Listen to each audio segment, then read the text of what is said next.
This will be a full analysis of Silent Hill 4: The Room, the 2004 horror game for the PlayStation 2 and Xbox, directed and written by Suguru Murakoshi. This video will cover all the events of Silent Hill 4 and contain spoilers for the first 3 games as well. We'll be playing using the PS2 version of the game on real hardware for the most authentic look. While the game released in Western territories on both PS2 and Xbox simultaneously, in Japan where the game came out a few months before that, it was initially just on PS2. So we'll roll with that as its original platform. I will be using a European PAL version of the game, which is very slightly different to the Japanese and North American NTSC versions, as it only displays at the PAL standard 50Hz output, rather than the NTSC standard of 60Hz. To boil things down, some 50Hz PAL games run slower than their 60Hz counterparts, but luckily, despite there not being a dedicated 60Hz mode in PAL SH4 like there is in PAL SH3, the game was adjusted to run at the same speed as the 60Hz version while at 50Hz. As a game that runs at 30 frames per second though, we still lose about 5 frames every second, making the game run at about 25 FPS instead though. Basically, it runs at the same speed with a few missing frames. On the bright side, 50Hz PS2 games do run at 576i,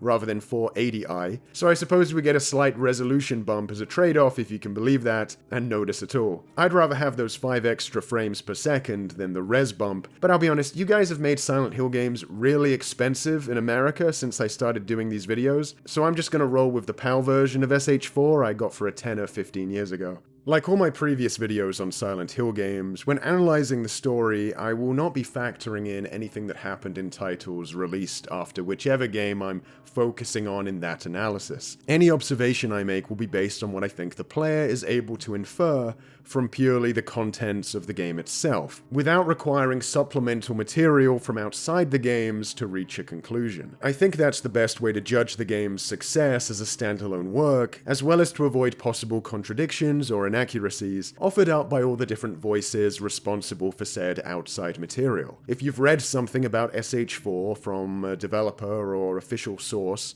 that purports to explain something in the game, well, I might have heard about it too, but if I don't mention said explanation, it's because I don't think it can be reasonably or reliably interpreted by playing the game itself. Or at least it would be dishonest to say that I did. The bulk of this video will focus on the game as it is on normal difficulty. Without further ado, let's go.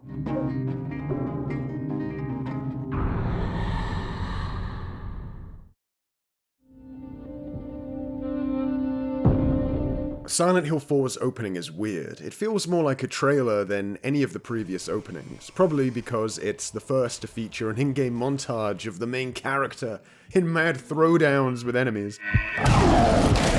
Rather than trying to evoke a specific feeling, the video is rattling through horror, adrenaline, and towards the end, eeriness, as an ominous ballad plays the video out. Again, think trailer. It's trying to sell you on various facets of the game, but as someone who's already bought the game, I'd rather something that sets the mood, instead of a summary pitch. The title screen is much better though.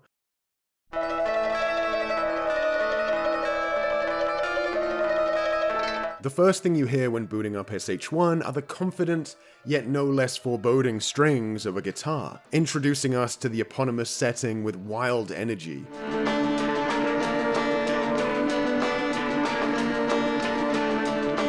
Where a brave father will take on a quest to save a loved one. There's something so fitting then about SH4 opening with the opposite, discordant, shy strumming. Every pluck of the string sounding unsure about how the next strum is going to go. An overbearing white noise making said strumming sound quiet and faint.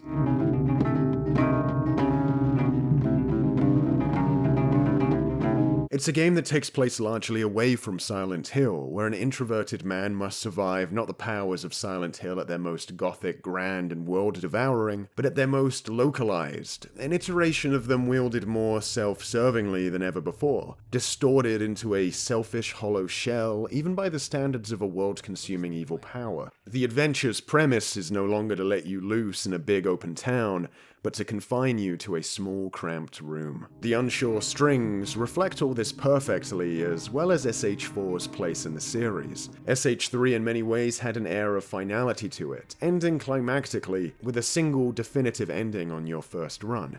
It pulled back the curtain on the franchise's remaining mysteries while almost delighting in slamming the door behind itself, with characters who acted almost above the ambiguities of the series.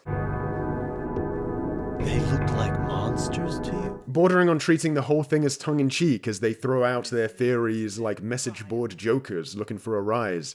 Don't worry, it's just a joke. It was a sign the creators were done wringing out the juice of this series as it stood, and the music of this title screen comes off like a tired performer playing past the allotted time for their set as people start to leave the venue. They might not have known this at the time, but the fact that this would be the final Silent Hill game made at the original studio where the series began only adds to this dying gasp mood the title screen emanates.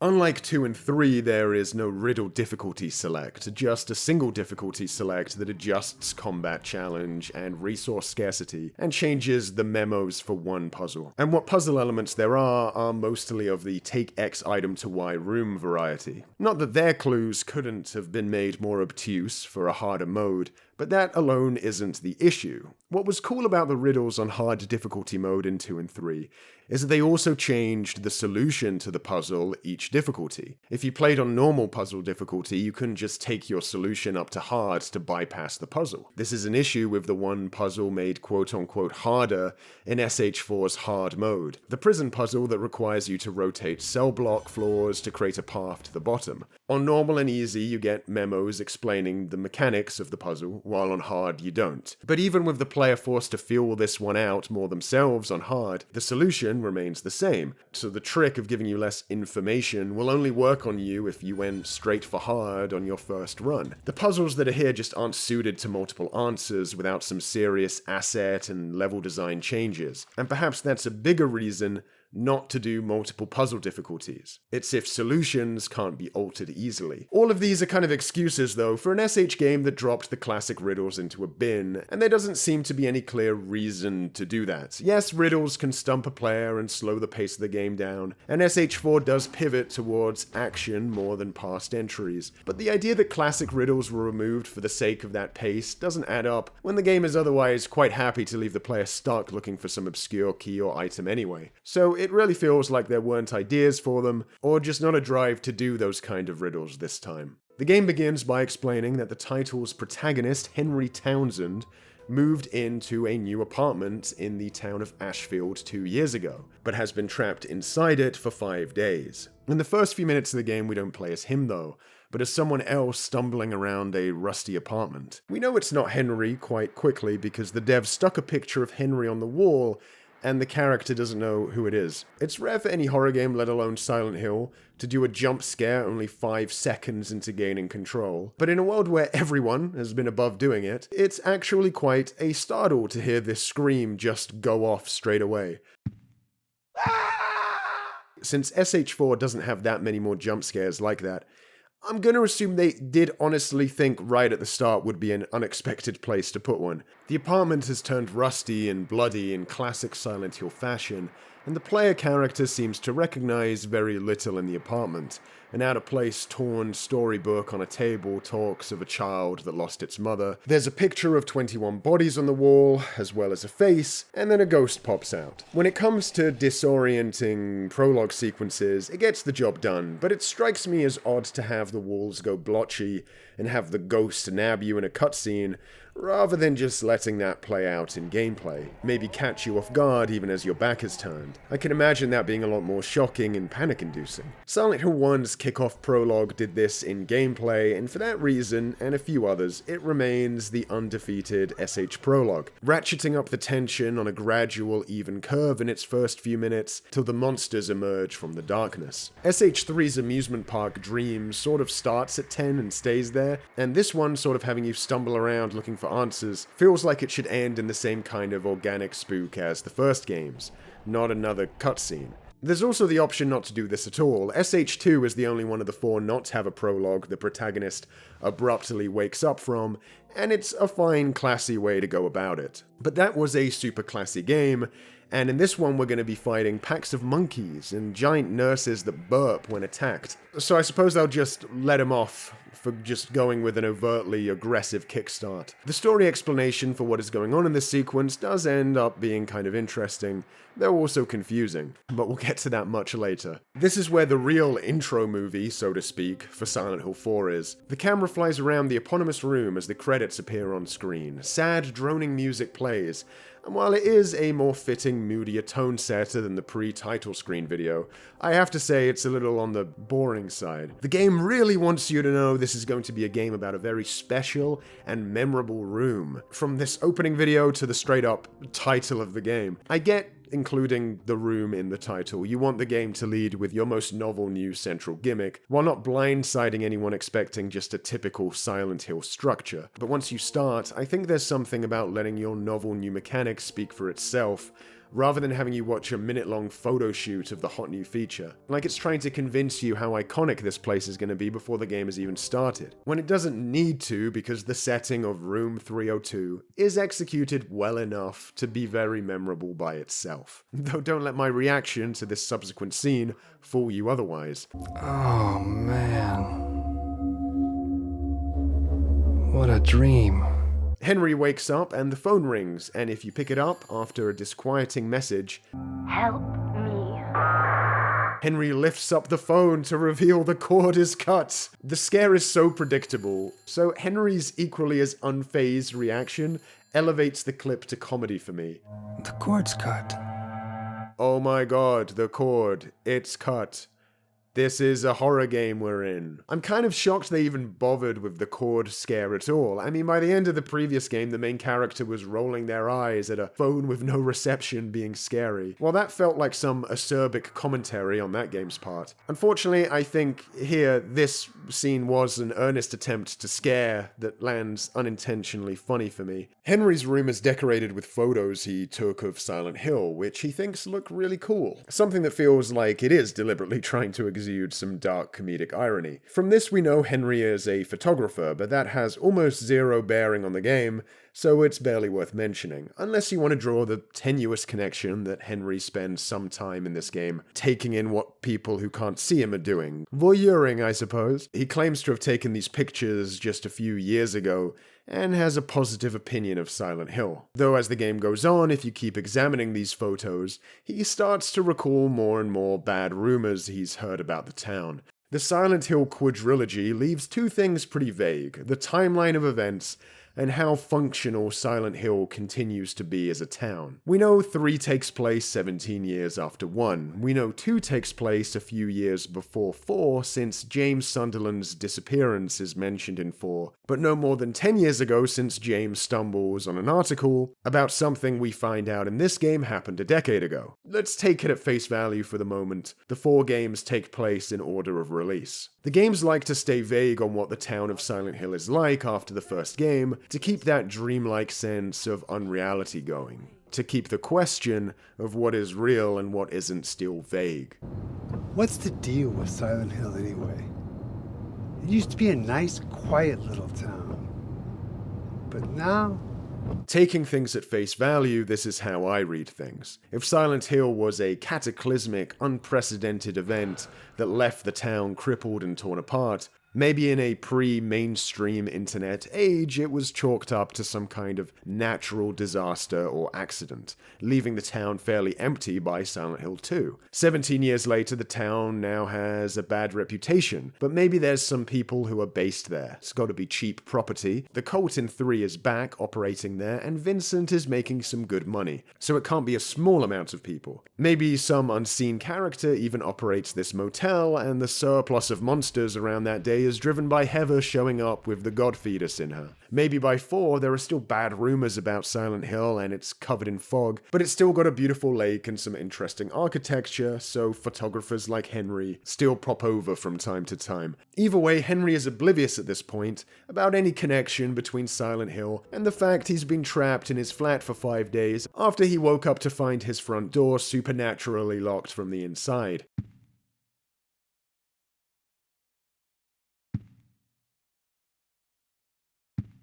The manic array of chains, placed haphazardly but no less securely, strikes a conspicuous contrast with the rest of the apartment, which is fairly minimalistic and tidy. It makes the chained-up door seem all the more out of place and supernatural by comparison, while also hinting at the state of mind of whoever put them in place. Written on the door is a warning from Walter: don't go out, even if you're the most hardcore Silent Hill fan ever. And remember that in Silent Hill 2 you could stumble across a newspaper article about a killer called Walter Sullivan. There's no reason to immediately jump to the conclusion it's the same guy. So for all you know at this point, it could be a friendly warning, an ambiguous enough memo to keep you guessing a bit. While trapped, the player is given small windows into the outside world, through the door peephole and, the actual windows. The player can press X to bang on the panel here, to no avail, which is a nice touch. I keep smacking the button throughout the game even though I know nothing is going to happen, so it does a great job at tapping into the human drive to partake in endless, futile endeavors. The apartment is filled with a few points of interest you can keep checking on every time you come back to it. The radio will sometimes talk about events happening in the outside world or just random nonsense. Like I mentioned before, Henry will update his thoughts on the different pictures in the room, and there's a phone by Henry's bed which frankly goes kind of underused for most of the game. There's a lot in the room that feels undercooked, but it's impossible to not praise its unique atmosphere. The first-person perspective in here is an inspired choice, contrasting the rest of the game's wide view by making you feel boxed in and claustrophobic by comparison. Not only are you alone, of course, but you're alone in this disquieting silence. The room doesn't seem warm nor cold, it just seems uncaring and neutral, indifferent to you and the outside world and its forces. The slow turning of the camera builds suspense and tension. A thought always in the back of the mind that maybe the next time I turn around, I'm gonna discover that this uncomfortably silent room isn't so safe after all. By default, you turn with the left analog stick, but you can switch it so that the left analog stick has you strafe from side to side, like in a typical console first-person shooter of the time. This makes turning while holding the run button a little uncomfortable since run is on a face button.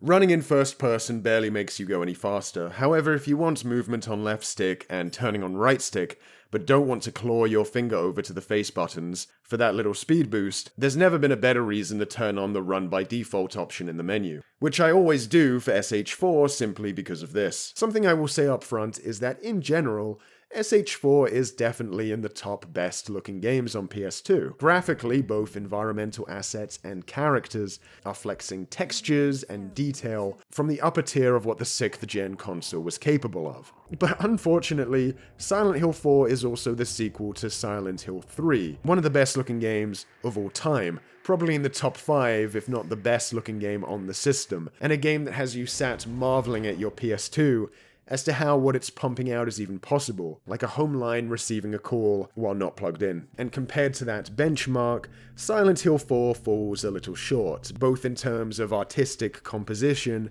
and graphical detail. That's apparent in 302 specifically, but that has less to do with there being low quality assets in here and more to do with the first person perspective, where textures that look better in third person are jammed a little too close to your face. Though again, I'm being harsh. Even for first person, there are some areas of 302 that still look top notch, like the imposing locked door, replete with perverse detail.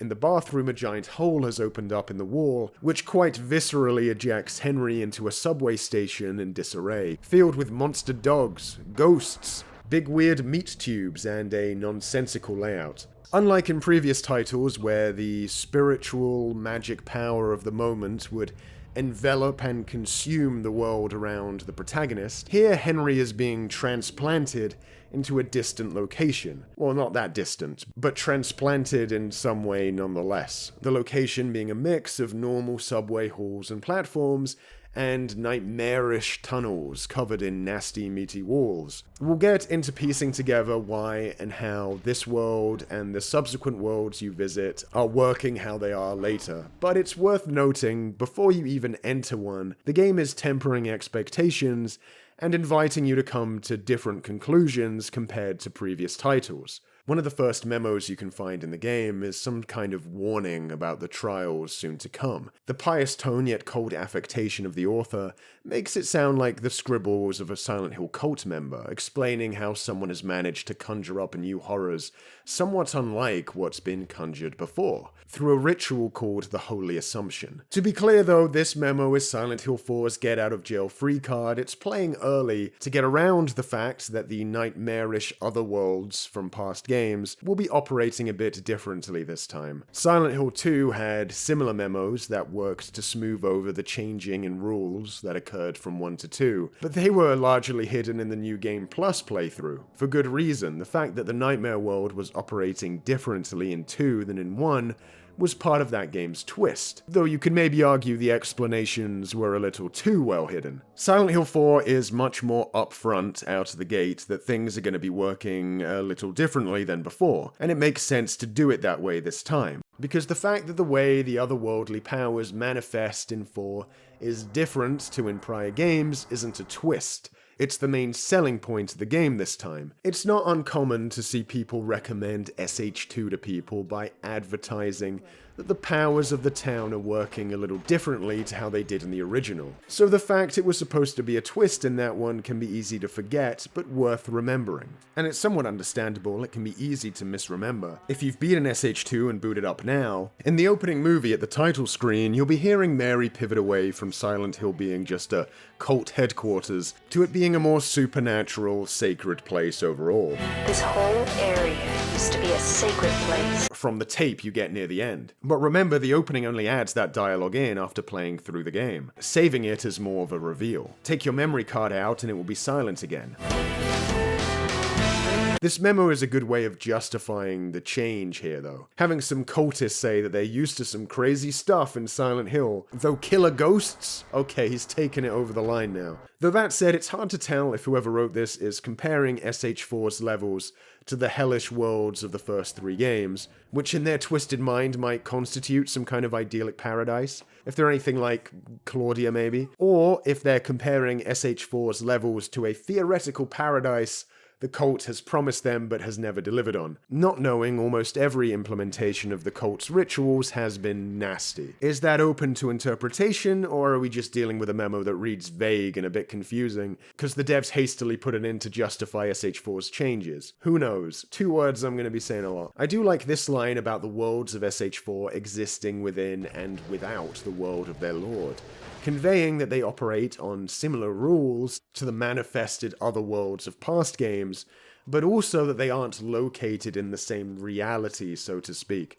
I could also see why a cultist would view the worlds conjured in 4 as specifically blasphemous, as, from what comes to be implied, never before has the powers of the cult in Silent Hill been wielded for such honest, selfish purposes. Though still mad purposes, of course. Another torn scrap here, at the beginning under the door, says, with the vocabulary of a small child, "Mom, why doesn't you wake up?" The obvious way to interpret this is that a child who is too young to understand is crying over his dead mother he thinks is just asleep. The fact that this won't be the context for this message though, and the game actually finds a different one, is therefore actually quite impressive. I managed to find fault in the first-person controls, but really those are much smaller issues than I have with the third-person controls. The first thing you have to get used to is the fact that circle is the run button now instead of square, like it was in prior games. You can go into the options menu and switch it back to square, but if you do that, this will also make square the cancel button in menus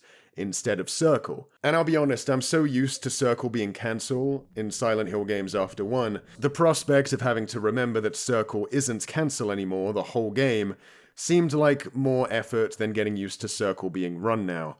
Tank controls, where movement is relative to where the character is facing, have been ditched in favor of movement relative to where the camera is facing. And unlike 2 and 3, where you had the option of at least picking between them, here you can't. When I play 2 and 3, I stick to tank controls because when the game switches camera angles, suddenly you don't have to readjust where you're walking. Even then, while the previous games had sudden camera switches, they also had pretty flexible manual cameras too, while SH4's camera is the most restrictive yet, where the right analog stick will nudge your view about 2 feet, and the button that sets the camera behind you picks very weird angles to switch to sometimes. This means you're pretty reliant on the camera to pick and choose what you see for you, and so forcing you to use controls relative to where the camera is facing makes the least sense out of any of these games so far. If you're holding a direction on the stick and the camera changes, the game will keep moving Henry in the direction you started with, even if where the stick is pointing now contradicts where the camera is looking.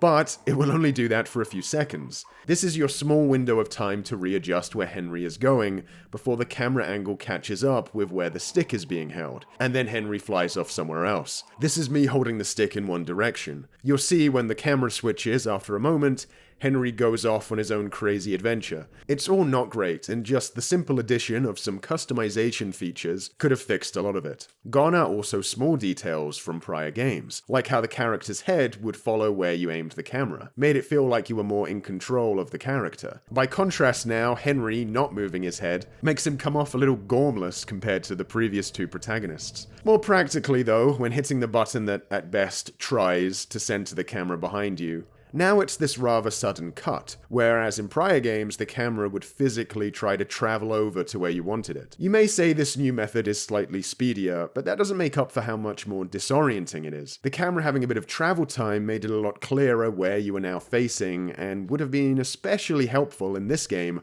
when centering the camera behind you sometimes sends it facing some weird direction. Then there's combat. Silent Hill 4 is a lot more combat focused than the prior games.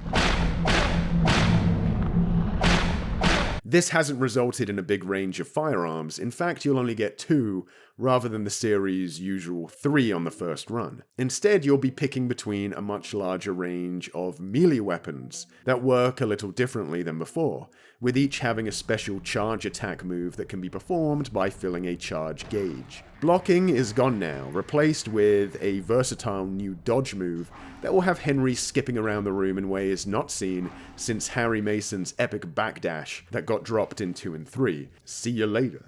The problem is enemy attack tells are all but non-existent, meaning it's very difficult to judge when dodging is even a good idea, since your chances of successfully dodging are so uncertain. Rather than waiting for enemies to attack, dodging at the right time, and then using that window to get your own hits in safely, this incentivizes just running in and whacking away at the enemy as quickly as possible before it has a chance to do any attack. Combat ends up hitting on an awkward middle ground, where it wants to give you new options to make combat more complex, but its tailless enemies' blunt approach to making horror game combat unpredictable undermines some of those new mechanics. The way charging a weapon works, though, is novel. You'll get one major attack if you charge completely, but it takes quite a while to get there. The novelty factor is that performing regular attacks won't deplete the amount of charge you've accrued, so you can dip in, do some attacks, and then back out at a dangerous moment and keep building gauge. Once a charge attack is unleashed, Henry is also invulnerable, making that something to strategize around,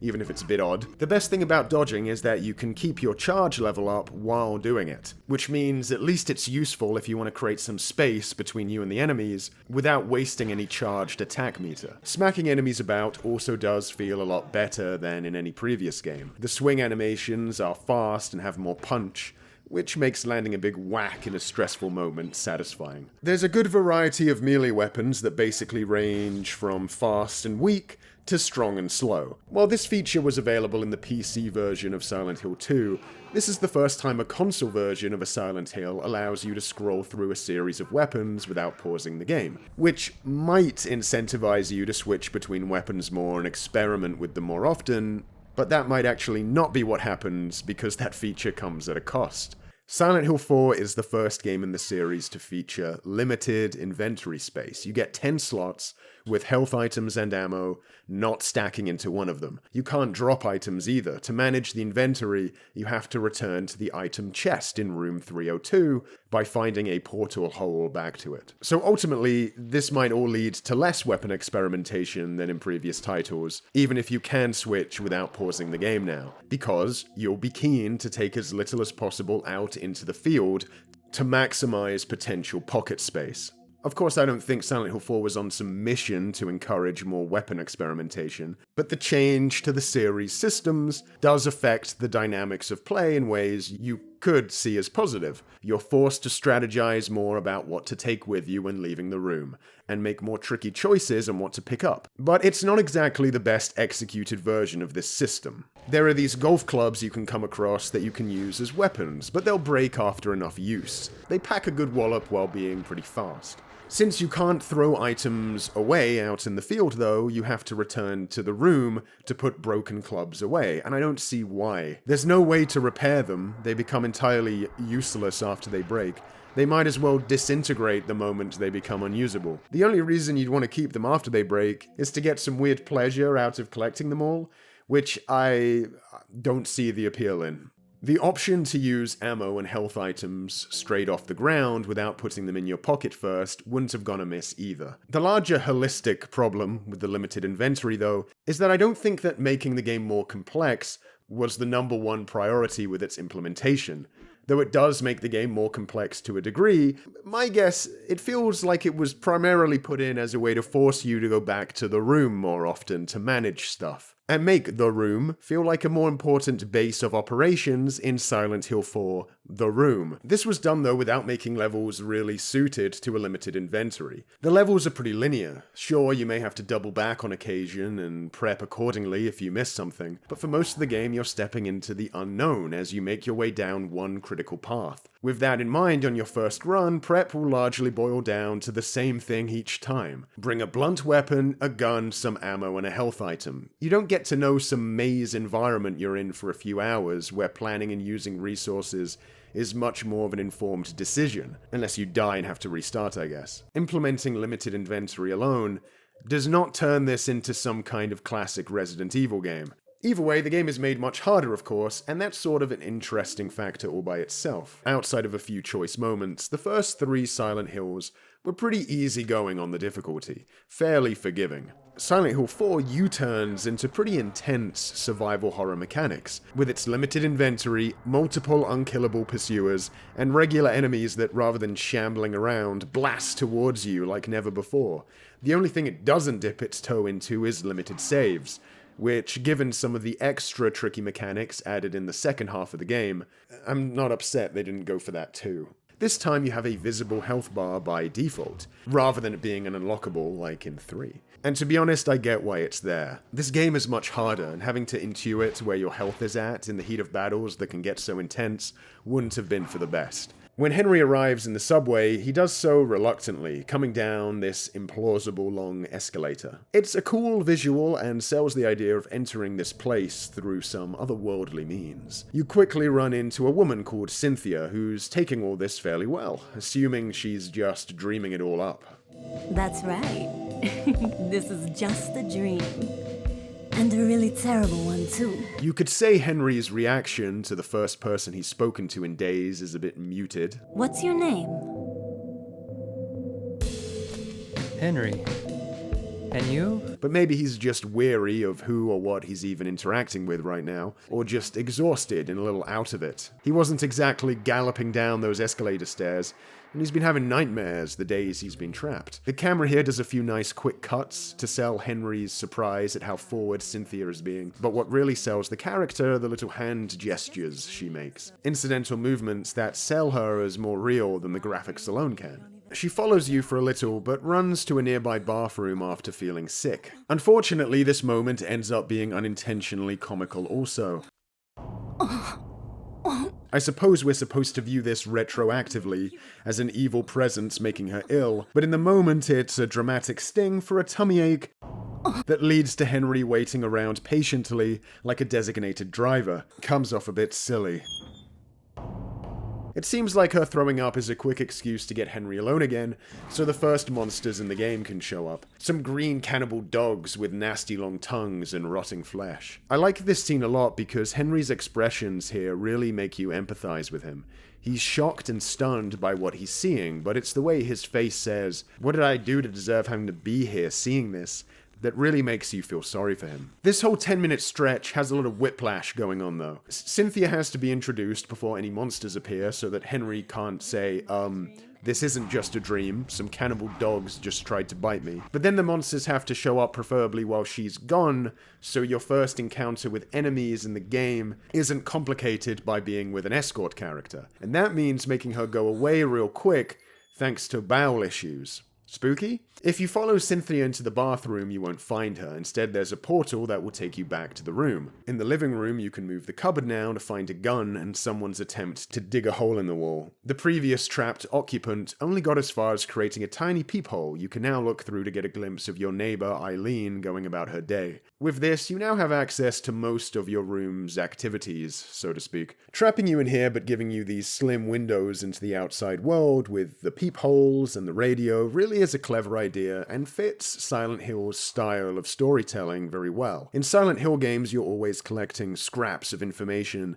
that form a bigger picture, and you'll be doing the same here by trying to glean what you can via the small cracks into the world you're offered, but in an even more organic and involving way than memo scraps though. You have to be more proactive and use context clues to learn more about the world as information starts leaking in around you. That said, the concept of the room in the room is so good that as the game goes on, you can't help but feel like more could have been done with it, like with most games having a first stab at a concept. What I've mentioned up to here is about the extent of the things you can interact with in your visit to room 302. More cracks into the outside world, more Easter eggs, more little things to interact with, and more secrets.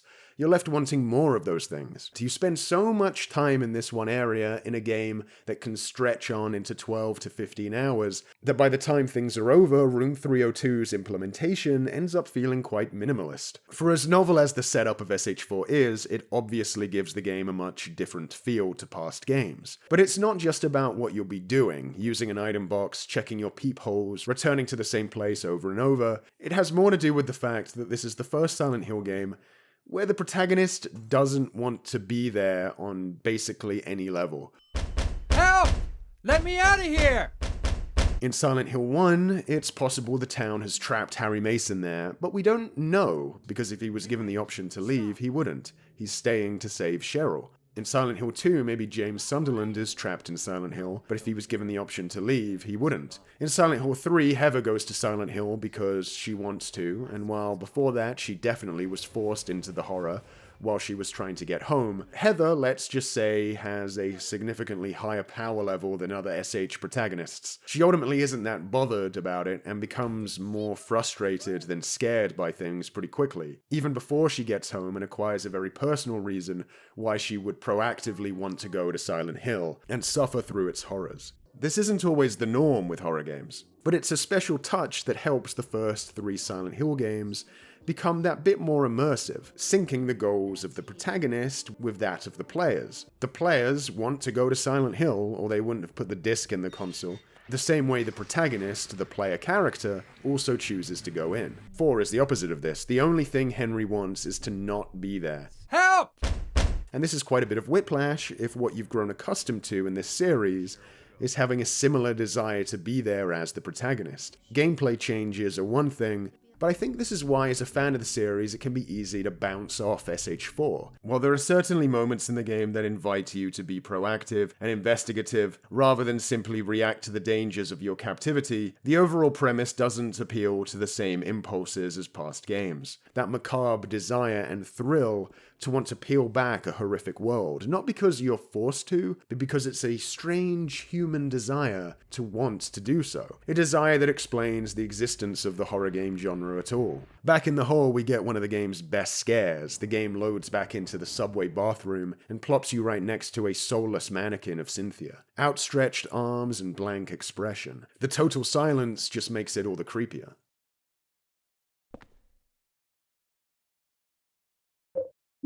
Whatever the meaning, and the meaning is things aren't looking good for Cynthia, it has a coin that lets you get deeper into the station. You can use it to go down to the platforms, but at the opposite end of the floor you're on, there's some bullets and a big fleshy tube that will wriggle in pain if you whack it. It's a nice touch that it reacts that way, though it does invite you to wonder if something is going to happen if you hit it enough, and nothing will. Use your platform token to go down a floor and you'll be attacked by unkillable ghosts. Silent Hill 4 is weird. Room 302 aside, the first level is a subway where you're getting spooked by a bloody mannequin, a giant sausage in an empty corridor, and ghosts. The theming is all over the place, which I suppose has its own unsettling appeal, but it's a far cry from the way the first 3 games established one concept after another that slowly added up and intermingled. 4 isn't winning any points for masterful direction. It feels incredibly undirected compared to the original 3, as you just sort of stumble onto weird stuff with hardly any fanfare or build-up to said stuff. Everything is just bluntly thrown down in front of you. There's no scenario like slowly approaching the giant blob guy for the first time in the dark, like in 3.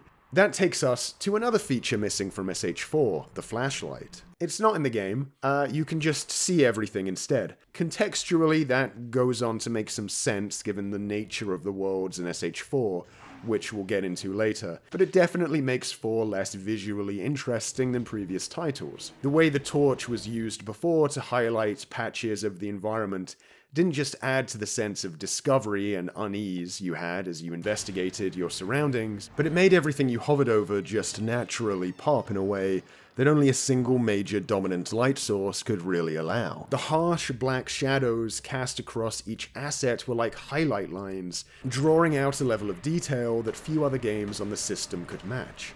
The level of control you had over the lighting as you moved your flashlight over the asset helped give the world a more realistic 3D feel. All this to say, by comparison, the world of SH4 ends up looking a lot flatter. Again, the texture work is well above par for PS2, but not quite as detailed as the previous 2 games. And on top of that, the removal of all the touches the flashlight added I've just detailed certainly doesn't help. What also doesn't help the opening of SH4 is doing a subway level again. It was one of the least exciting levels in SH3, and in SH4, it doesn't get up to a whole lot either. There's something to be said for the purpose of the subway level in SH3 at least. That game's first hours try to put a horror twist on the teenage experience of going to the mall, and the return home on public transport from a day out loitering is part of that experience. Here they could have done anything for their first level. This level being a subway has pretty minimal effect on the story, and with that freedom to choose, something more original would have been nice. The next segment in the level also feels staggeringly amateur. You're on a platform, with the opposite platform accessible via a maze of carriages in between. Entering the first carriage leads to this extremely disorienting angle, where the camera does a flip between each side of the door for maximum confusion, which I gotta believe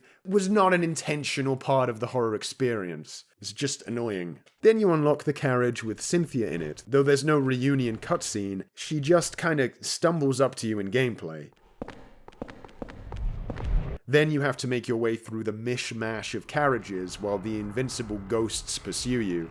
Ghosts that damage you even if you're just next to them. Then when you reach the other side, Cynthia just disappears between loads, and Henry's response is so pathetic and rushed, it's almost comical. Cynthia? This whole little 5-minute segment is just baffling. This room's red lighting is pretty cool though. Cynthia, Cynthia, Cynthia. The next couple hallways switch over to flesh mode. Again, not gradually, just in that blunt way SH4 introduces things. That approach here making them feel rather perfunctory, and quickly put here out of obligation. At the next platform, Cynthia will use an office intercom to get you to come up to the turnstile before she's attacked by someone. Henry, I found the exit. Come to the turnstile. Which is not an invitation to go back the way you came to the start of the level, where it was, but to keep going where you were going anyway. So hopefully this doesn't just confuse you. Next, another baffling segment. Fleshy escalator where guys pop out of the wall to smack you a mile away.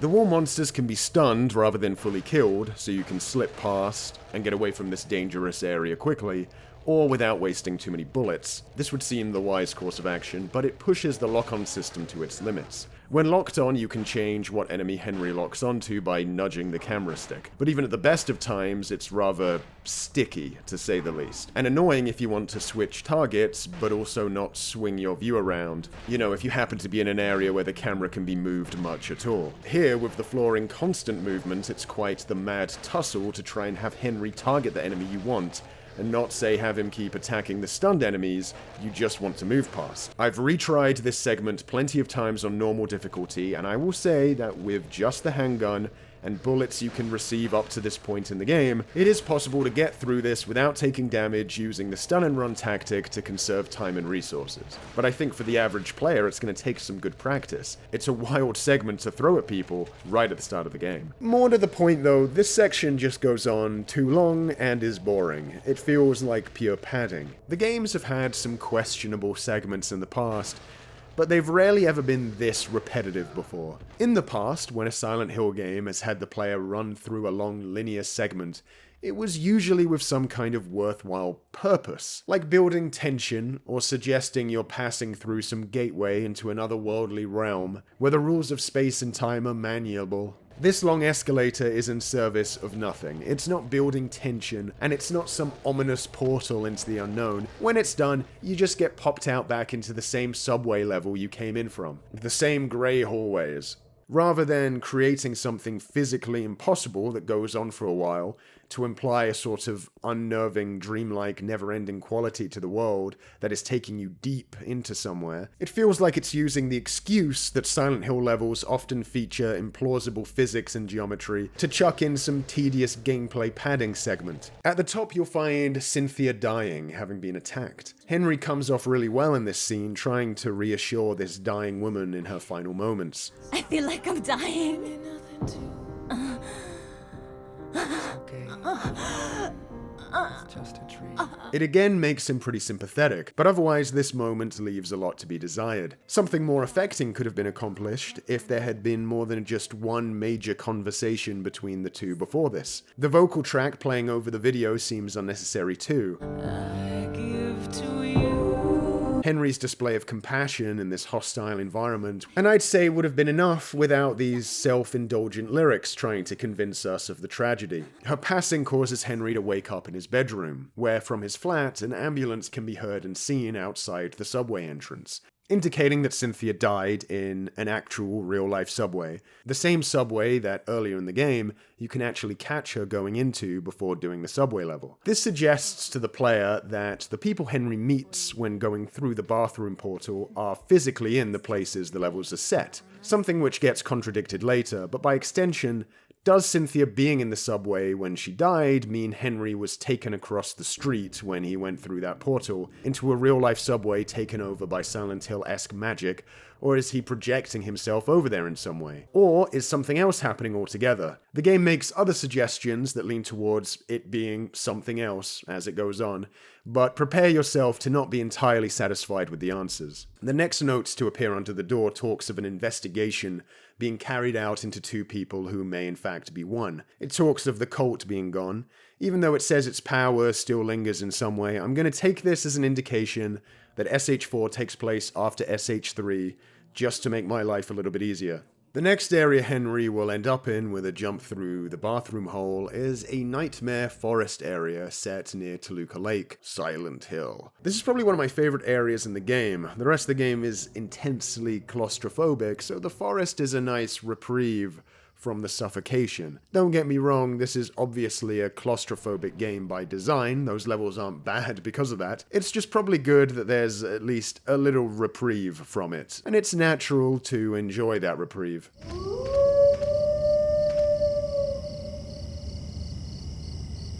The bigger problem with the levels, like I said, is that they're pretty linear in lieu of interconnected mazes. The forest in particular is a large cross of big squares of dirt. Feels more like a multiplayer deathmatch map than any previous Silent Hill stage, like Brookhaven Hospital. It just doesn't feel like much creativity was put into making the layout interesting or varied. You quickly get introduced to Jasper, though weirdly not in a cutscene, but in gameplay, as he sits and rambles about Silent Hill's cult using some big rock natives once used to talk to their dead ancestors. They used it in a ceremony for talking with their dead ancestors.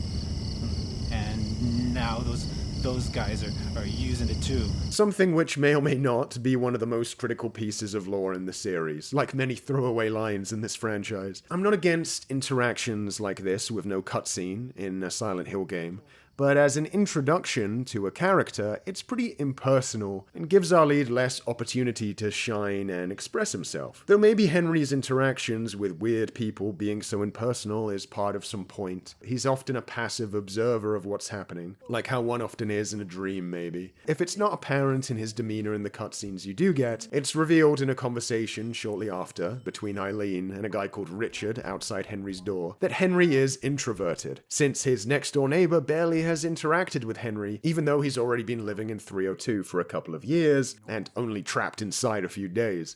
The guy who lives here, what's he like anyway? I know his name and face, but that's about it. I perhaps have to clarify, I know that in present day it's normal to never interact with your neighbors, but around 20 years ago, this would have been an indication a person keeps to themselves. Anyway, back to the Jasper introduction. I think just walking up to the guy and watching him like Gordon Freeman is less entertaining in Silent Hill than seeing a real interaction between a character and the protagonist. It also shines a light on SH4's focus. The previous Silent Hill games were about people first and lore second. It's what grounded them and made them relatable in spite of all the complex intricacies of the supernatural horror. A character's introduction like this being a manic lore dump is one of many examples where Silent Hill 4 puts more focus on its web of mysteries and fictional history before characters. Connection with said characters getting drowned out, becoming harder to attain by how much this is going to keep happening as we go on. Ceremony for talking to the dead. If you bumble around the level, you'll run into a small child, but that really isn't the focus of the cutscene as much as Jasper freaking out in the background is. He has a t-shirt with the god of the cult on it, as it was depicted in SH1. Combined with his lore knowledge, this implies he's kind of a Silent Hill cult fanboy, visiting the town, hopped up on some kind of manic fan hype, which is an interesting idea for a Silent Hill character. Unfortunately, he won't be sticking around the game for long, so we won't get to delve too deep into that. After triggering this scene, Jasper will be waiting outside the orphanage, and he's thirsty. I'm really thirsty.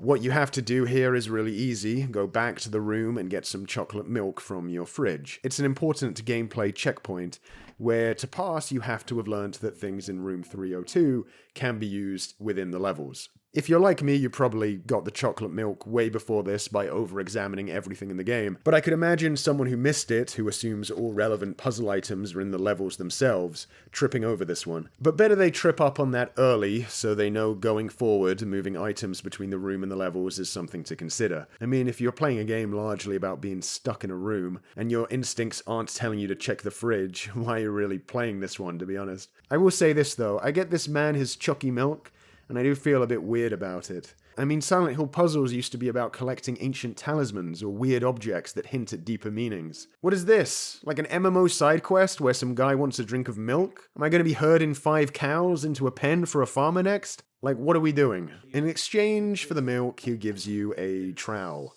The next big puzzle, if you can really call it a puzzle, involves you digging up the key to the orphanage. But once you have the key on you, the forest will start looping if you try to go back to the orphanage. It's a neat idea, but pretty obvious that you're meant to go back to the room, place the key in the item box, and then return to the forest and retrieve the key from the portal near the orphanage. You're practically railroaded into doing this once you pick up the key. So it's weird that a memo in Jasper's car, which you're not super likely to stumble on because it's off screen, includes a clue on how to solve this. These type of puzzles aren't my favorite. Simple solutions, but that make the player do a tiringly long execution. The best part about going back to 302 around this time is getting the Richard jump scare by looking through the peephole. The peephole throughout the game remains one of the smartest uses of the room concept, a small pinhole look into the outside world that is perfect for SH horror. You're never getting the full picture of what's going on when you look through it, like when a noise in the dark would only give you a sliver of information about what's lurking out there. Even though there aren't a lot of scares on the other side throughout the game, the possibility always makes the act of looking through it tense.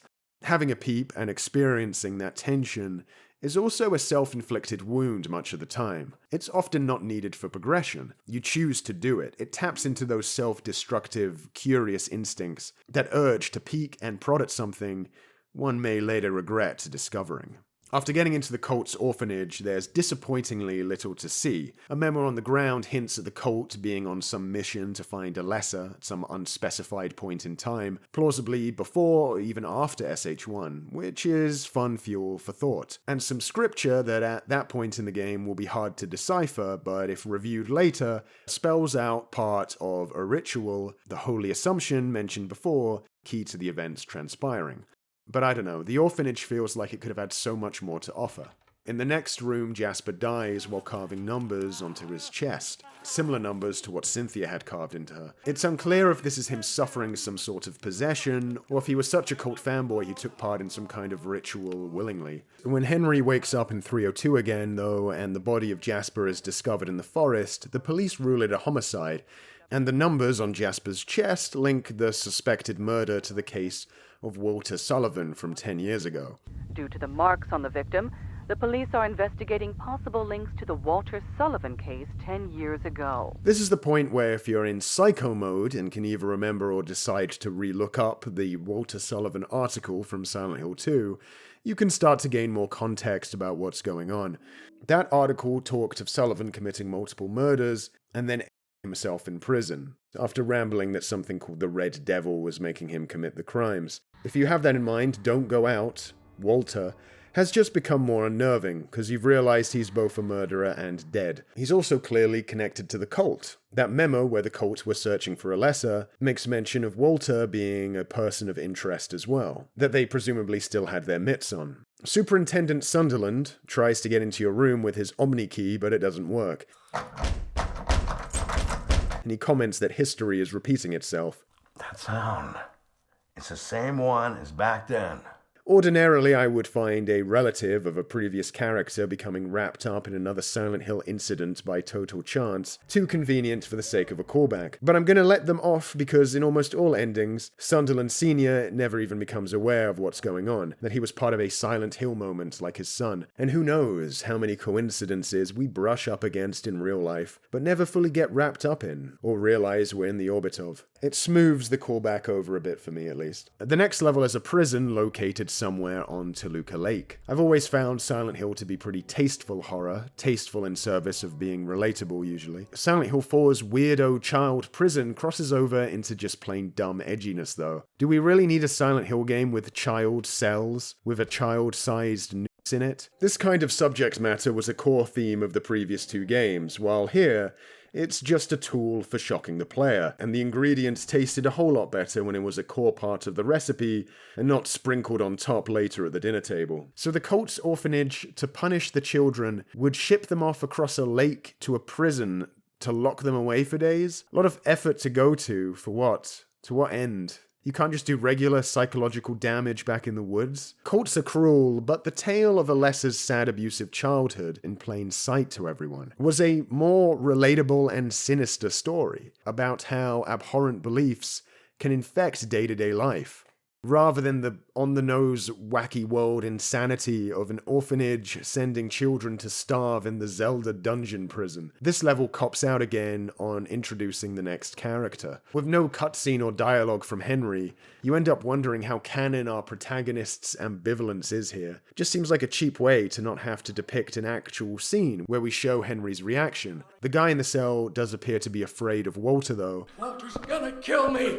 Implying the previous victims were indeed somehow taken out by this deceased killer that is now after another victim. The level is basically one big tower. You're sent down to the bottom first to get a key that lets you access the main gimmick of the level, the ability to rotate the prison's cell blocks. Some have holes in you need to align to not just create a path down to the lower floors, but to flood the right room with light so Henry can see a keypad. Though if you create a path straight to the correct room, then turn to the valve that lets the light in on the roof, because you were just clicking on everything and hoping for the best, you might not even realize getting the light down there is part of the puzzle. Again, it's the sort of puzzle where deciding what you want to do is quick, but executing on a combination takes forever and involves climbing back up if you miscalculate. At least there's an optional weapon to get if you play around with it enough. Once again, Silent Hill 4 has some very detailed environments. There's some very well-rendered decay in some of the rooms here, but it doesn't really pop, and all of the detail is more thinly spread than in past games, with there also being so many big square rooms and repetitive long corridors that aren't very interesting to look at. There's some cool imagery to be found in this level though. The perspective trick with the giant door at the bottom is cool, making you feel small and out of your depth, maybe like the kids once trapped here. The double-headed monster is likely to catch you off guard. Less with its design and more with the fact that, like with other enemies in SH4, it's uncharacteristically aggressive for an enemy in the series. Combined with its size, and it comes off pretty threatening. Near the end of the level, you'll run back into the guy from the start, Andrew. He's seen muttering, afraid of the kid from the forest. He claims the child is Walter Sullivan, who was once a kid from the cult's orphanage, very into its voodoo. That kid Walter, he was really into that mumbo-jumbo.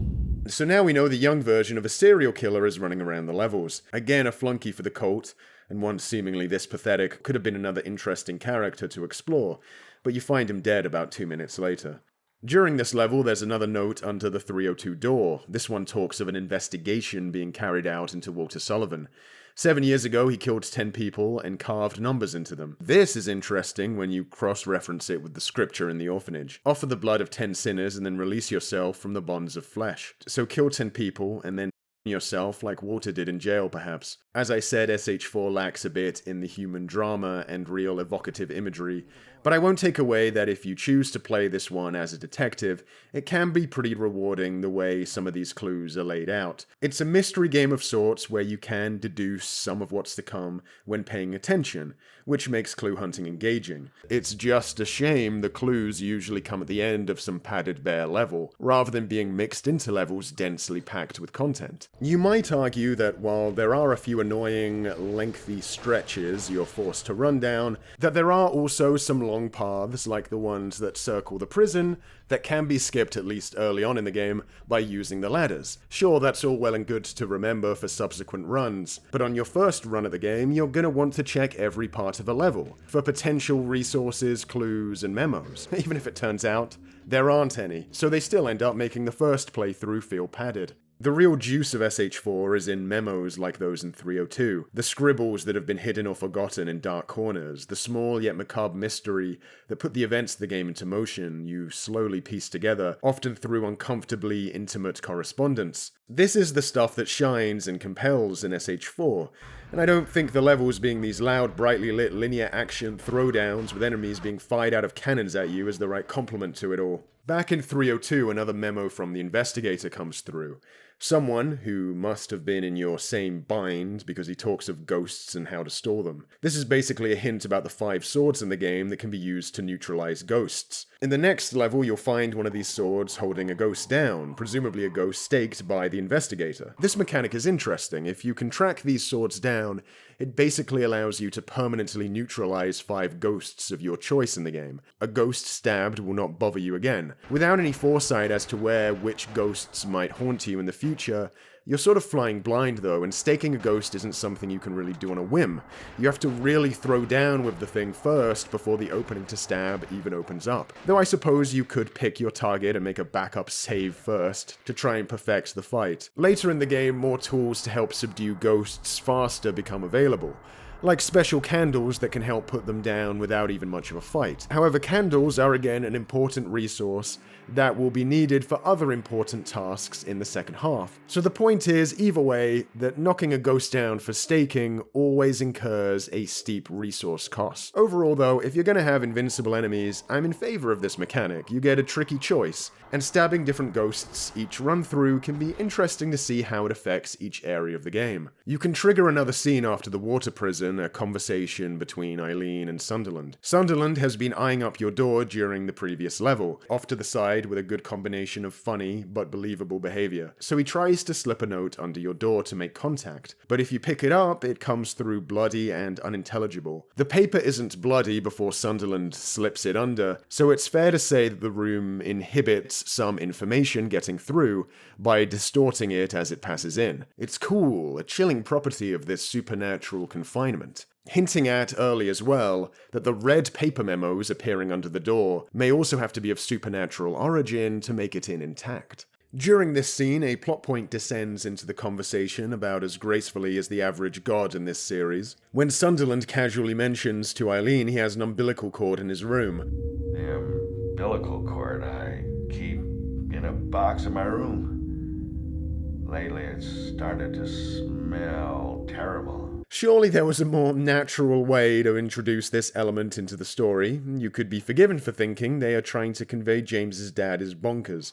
Huh? Umbilical cord? And maybe he is. The opening to the next level, the streets of Ashfield, has a simple but really cool piece of imagery. Out of reach above a bunch of clutter is an opening to a bright, angelic whiteness, implying there's something holy just beyond the dark, nasty collection of places you're wading through. It's like it's looking down at the horrible place you're stuck in, pitying you. Shortly after hearing gunshots and some action, Henry gets to meet the next character with an actual cutscene. And oh, what a cutscene it is! Richard, from earlier, is now stuck in these worlds as well, and he bumps into Henry by falling off a roof.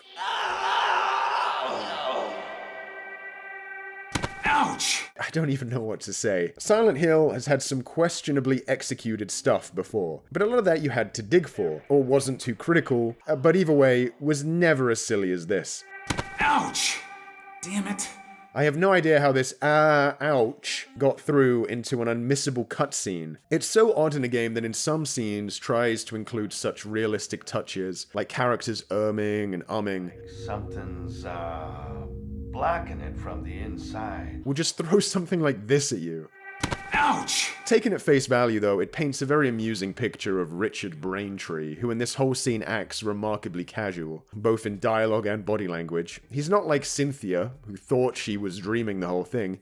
He seems to acknowledge that he's in a paranormal pickle. He's just coming at it like a mild inconvenience. Anyway, I'm getting the hell out of here. Again, I wish this guy was in the game longer. The direction in this scene is so weird and unmotivated. Why does the camera focus on him turning like that, as if Henry just said something crazy? Wait. Huh? Funnily enough, I really like the music in this cutscene. It's classic Silent Hill, an inquisitive beat punctuating developments, while eerie accompaniment hints that nothing comforting is gonna be discovered. That must explain what happened to that other guy, too. What other guy? SH4's soundtrack is jam-packed with great tunes, so it's a shame most of them aren't in the actual game. It's true, if you go through the soundtrack CD, half of it isn't in the game, which flags up some questions about the development of SH4. Maybe there were plans for more sequences that couldn't quite be finalized in time or didn't work out in playtesting, yet had backing tracks ready to go. But I won't waste too much time speculating about all that. Neither will I speculate too much about what the deal is with Braintree's tie, with the smiling angelic face on it, really contrasting with his demeanor as quite a hard bloke. It definitely jazzes up his design though, at least the weirdness of it reflects how unhinged he is. Richard mentions that the last person who lived in Harry's room was a journalist. Guy who lived in 302 before you.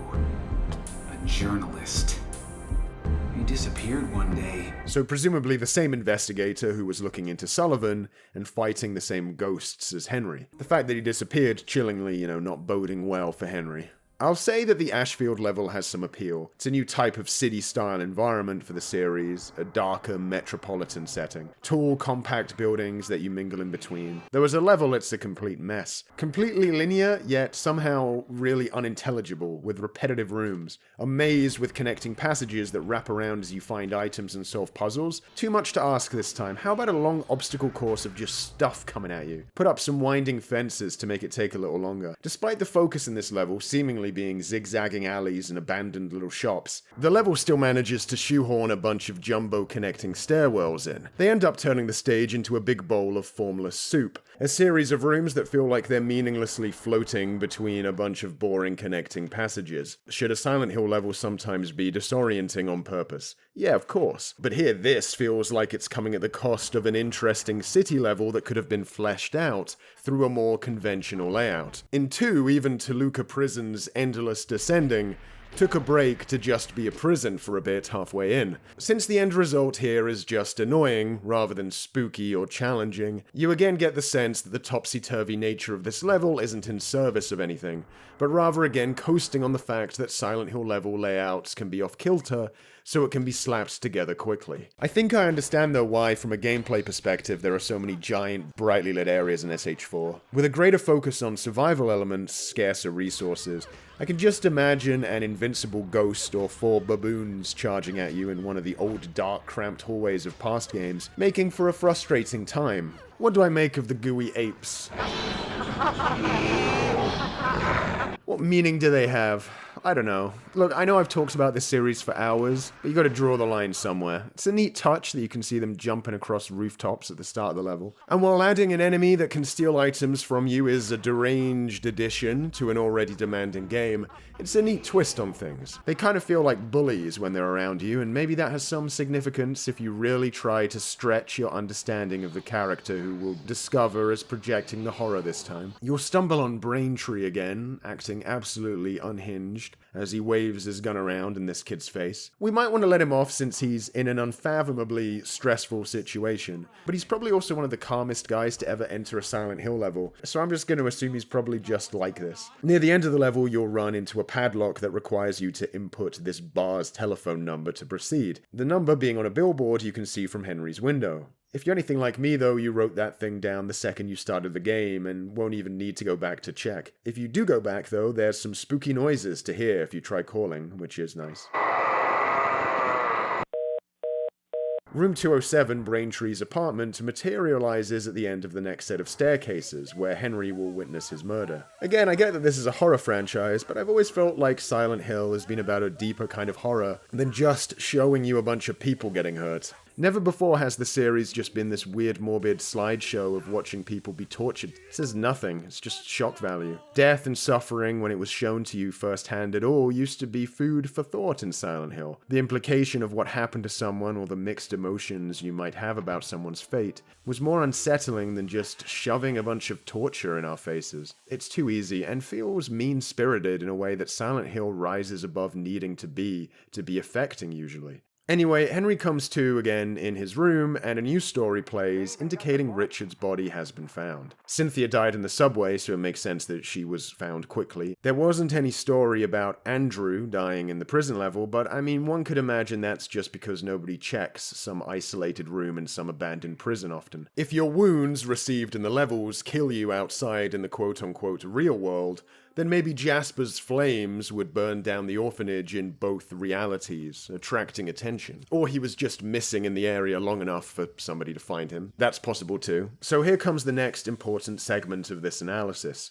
Where did Richard die? And can those clues explain the nature of SH4's levels? If the Ashfield level takes place off in the middle of town, you might say, well, you could assume his body is in the city somewhere, just far enough to where we can't hear any sirens. But hold on a second. Technically, Richard didn't die in town, because the Ashfield level cheat hacks you over to room 207 of the apartment building at the end, and Richard dies in there. There are no sirens outside the apartment building like there will be when another neighbor gets attacked a bit later. I suppose if he had died in his apartment though, how would anyone find his body so quickly anyway? I guess that's not a crazy stretch. Maybe Richard does have a friend who comes around on a regular basis. I don't know. It's the lack of sirens or commotion in the building that confuses me. Another element to this is the fact that when you return to your apartment during the Ashfield level, you can see Richard snoozing in his apartment from your window. This contradicts Cynthia being in the subway physically when you meet her in that level, and Jasper being in the forest when he dies.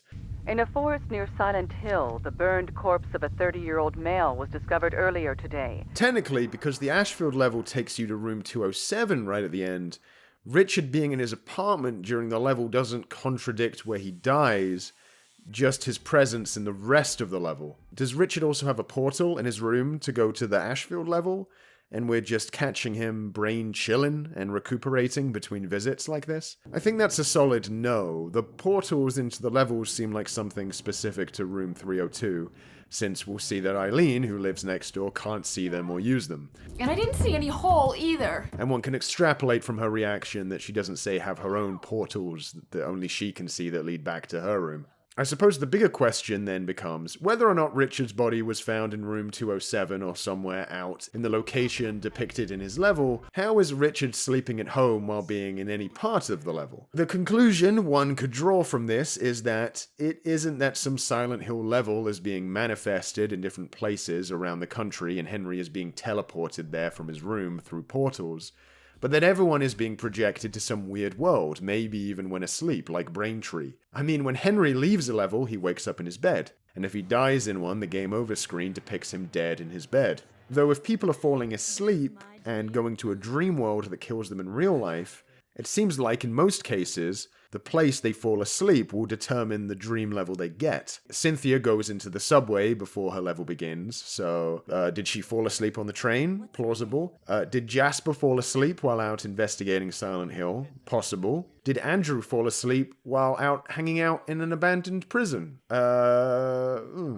If Braintree fell asleep in his room, then it would make sense that his level would be his room. And maybe the Nightmare World is cheating its way to the Ashfield level rather than the other way around. Maybe when Richard spawned into the level, he did so in the room 207 part of the level. The Dream World idea takes some leaps here and there, but it would explain a few things. The main thing is that these levels aren't quite like the supernatural levels from the first 3 games. While the aesthetics of those would change depending on whose trauma was being manifested, the souls of the dead certainly weren't floating around oozing pus and radiation, and perhaps more importantly, the horror levels only manifested in Silent Hill or when around the presence of a god womb. It's like what that early memo said, someone has created an aberration even by Silent Hill Otherworld standards. It's also worth noting again, the past game's Otherworld levels feel much more like real places corrupted by evil.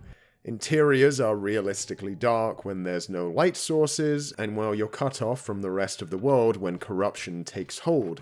Those levels are still connected to the rest of the world outside it. Unlike in SH4, where, as we come to discover, and has already kind of been implied, these locations are sort of floating on their own, more like dioramas in the ether.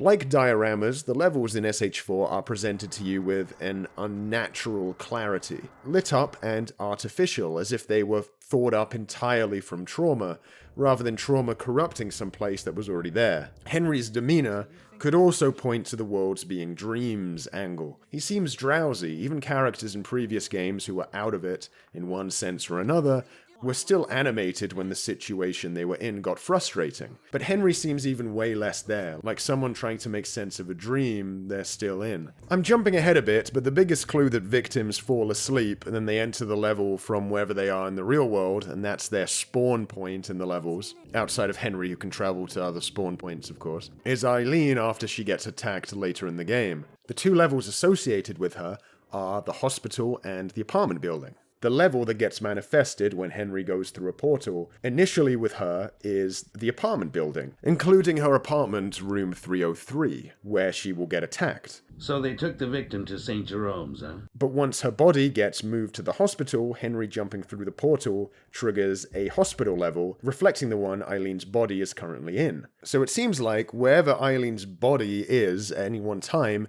dictates what level spawns around her when she nods off to become a potential victim. And from the hospital level, she's able to travel into all the levels without her physical body moving from her hospital bed, showing that your spirit, or whatever, doesn't necessarily have to be stuck in the reflected horror level version of wherever your body is. This lends credence to my theory that room 207 was where Richard spawned into the Ashfield level, and then somehow the game cops out and just attaches his door to a hellish Ashfield construct, rather than one for the apartment building the room is in, like it will for Eileen's room. Anyway, the latest radio transmission also lets you know Walter died years ago if you don't have encyclopedic knowledge of Silent Hill 2, or just never played. Yeah, that Walter Sullivan case. But Sullivan's dead.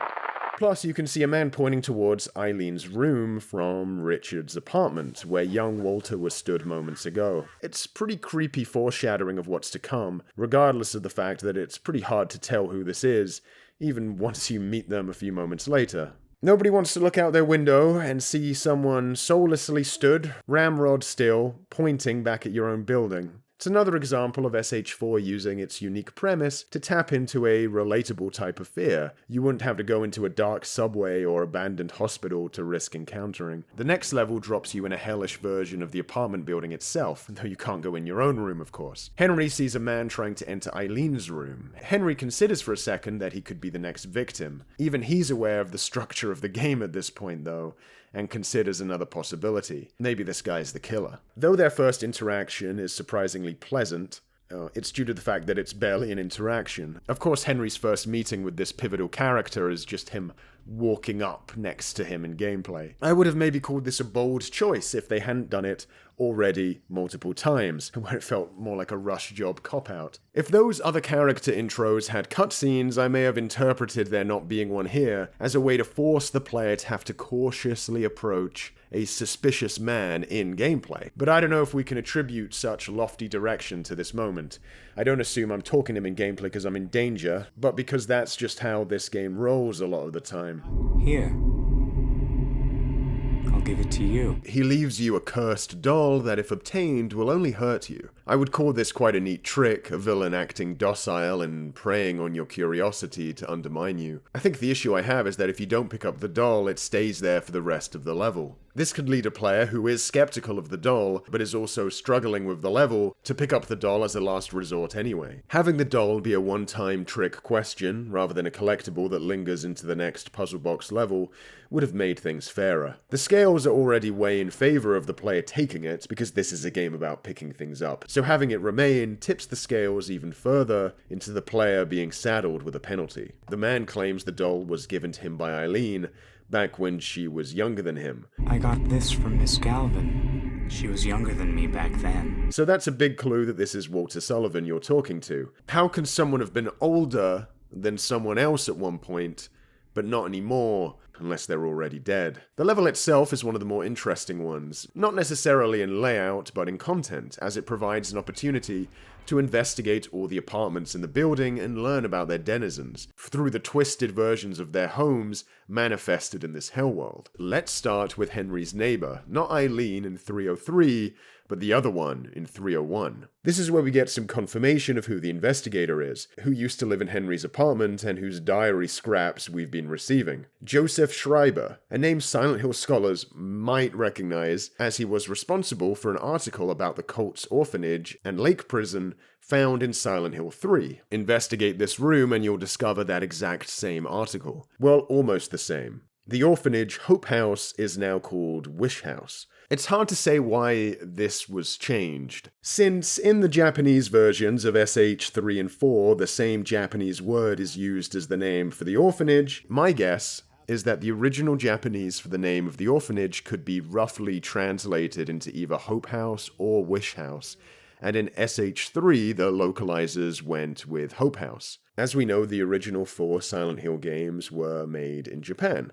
Why they switched over to Wish House for 4's localization is anyone's guess though. There could have been a mix-up during 4's localization process, but to me it's likely that they thought the Wish interpretation of the name just fit better with the themes of SH4, and it was worth it to switch to that interpretation of the name, even if it meant contradicting 3. Someone from that orphanage making a kind of wish is a little more relevant to the story. Either way, it's a little bit of a shame because it would have been rewarding for big series fans to be able to approach the orphanage and immediately tell it's from the memo in 3 based on the name, or even recognize the name in the scrap of storybook right at the start. But since they switched it up, you have to wait a bit to get full confirmation. This room belongs to Mike, an extreme pervert with towers of X-rated mags and a fixation on a neighbor who's a nurse, Rachel, who he has a photo of, and the key to her postbox. Whoa. One of the weirdest rabbit holes of this game is the other picture he has of Superintendent Sunderland. At this time of year, localized within his bedroom, it has the key to the superintendent's room,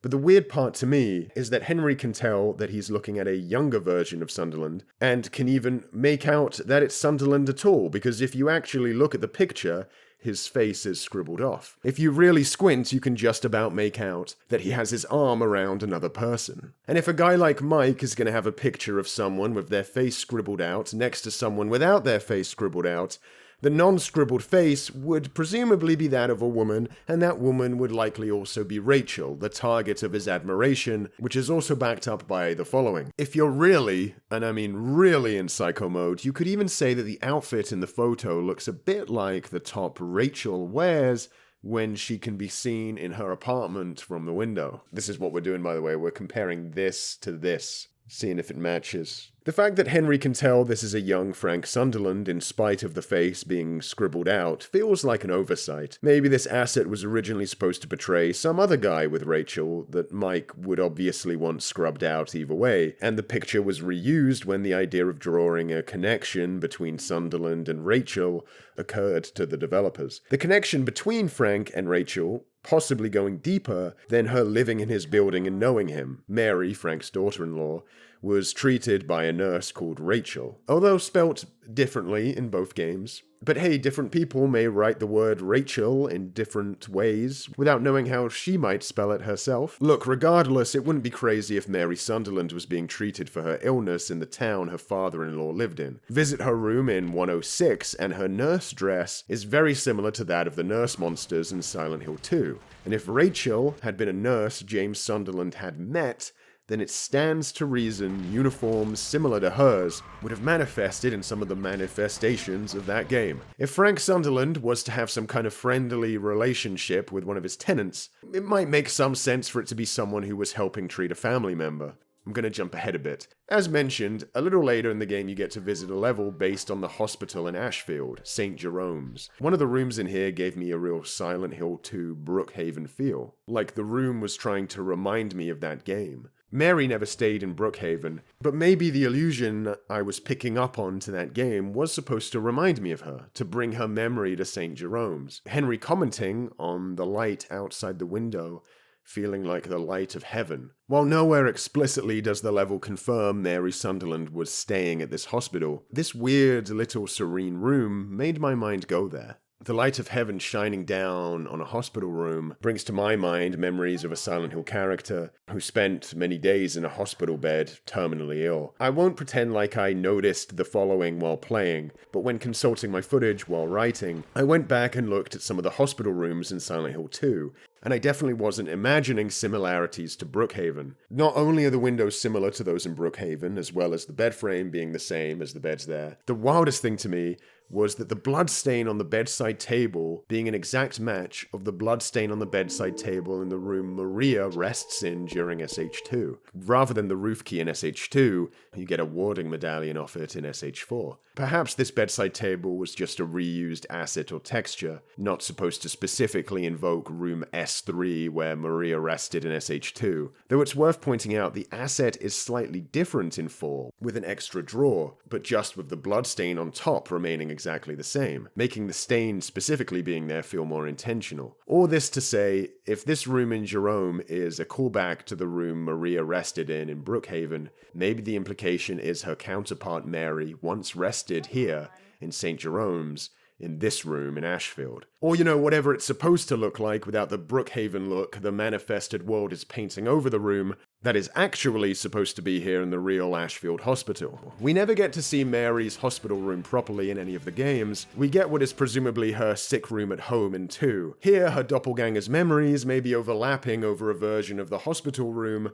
Mary actually stayed in, where so much pain occurred. Putting together the clues of this little mystery was fun for me, but following the trail to come to some thought-out conclusion by trying to make out this character in the distance, or revisiting old footage, wasn't as important as the fact that the feeling I was supposed to think of Mary Sunderland washed over me regardless, way before doing any of that. I do overthink possibilities while playing Silent Hill games, even in the moment, but the fact that SH4 managed to remind me of the events of SH2 quite organically is commendable. The light of heaven shone down on me for a moment in a quiet room filled with hazy memories, only now faint embers remain of in this series universe. Henry wasn't here for any of that, but maybe as he looks out that window, into the heavenly light, as he puts it, he feels something at least similar to the player, that there's more to the supernatural world of the Silent Hill universe than what he's witnessed so far on his journey, and while he's trapped in a much grimmer, almost narcissistic perversion of the powers of Silent Hill, good people who have suffered tragedy may at least find peace in the end somewhere, in the twisted world of Silent Hill. Anyway, back to Mike's room. Can you imagine how embarrassing it would be to tangentially exist on the periphery of some Silent Hill event in your bedroom with all your embarrassing bullshit manifests so some guy can wander around looking at it? This room, as well as others in the level, has a void underneath it, like it's suspended above some kind of massive warehouse or unfinished building. Uncanny and uncomfortable. Maybe that alludes to the patchwork interpretation that's been cobbled together out of the memories of the one manifesting this version of it. To really get the ball rolling on the apartment world, you have to head down to Sunderland's room and pick up the master keyring that has almost all of the keys to all the rooms, but not room 303 where Eileen is. So finding that key is the mission of this level. You can look out from room 207's window and see Eileen in room 303.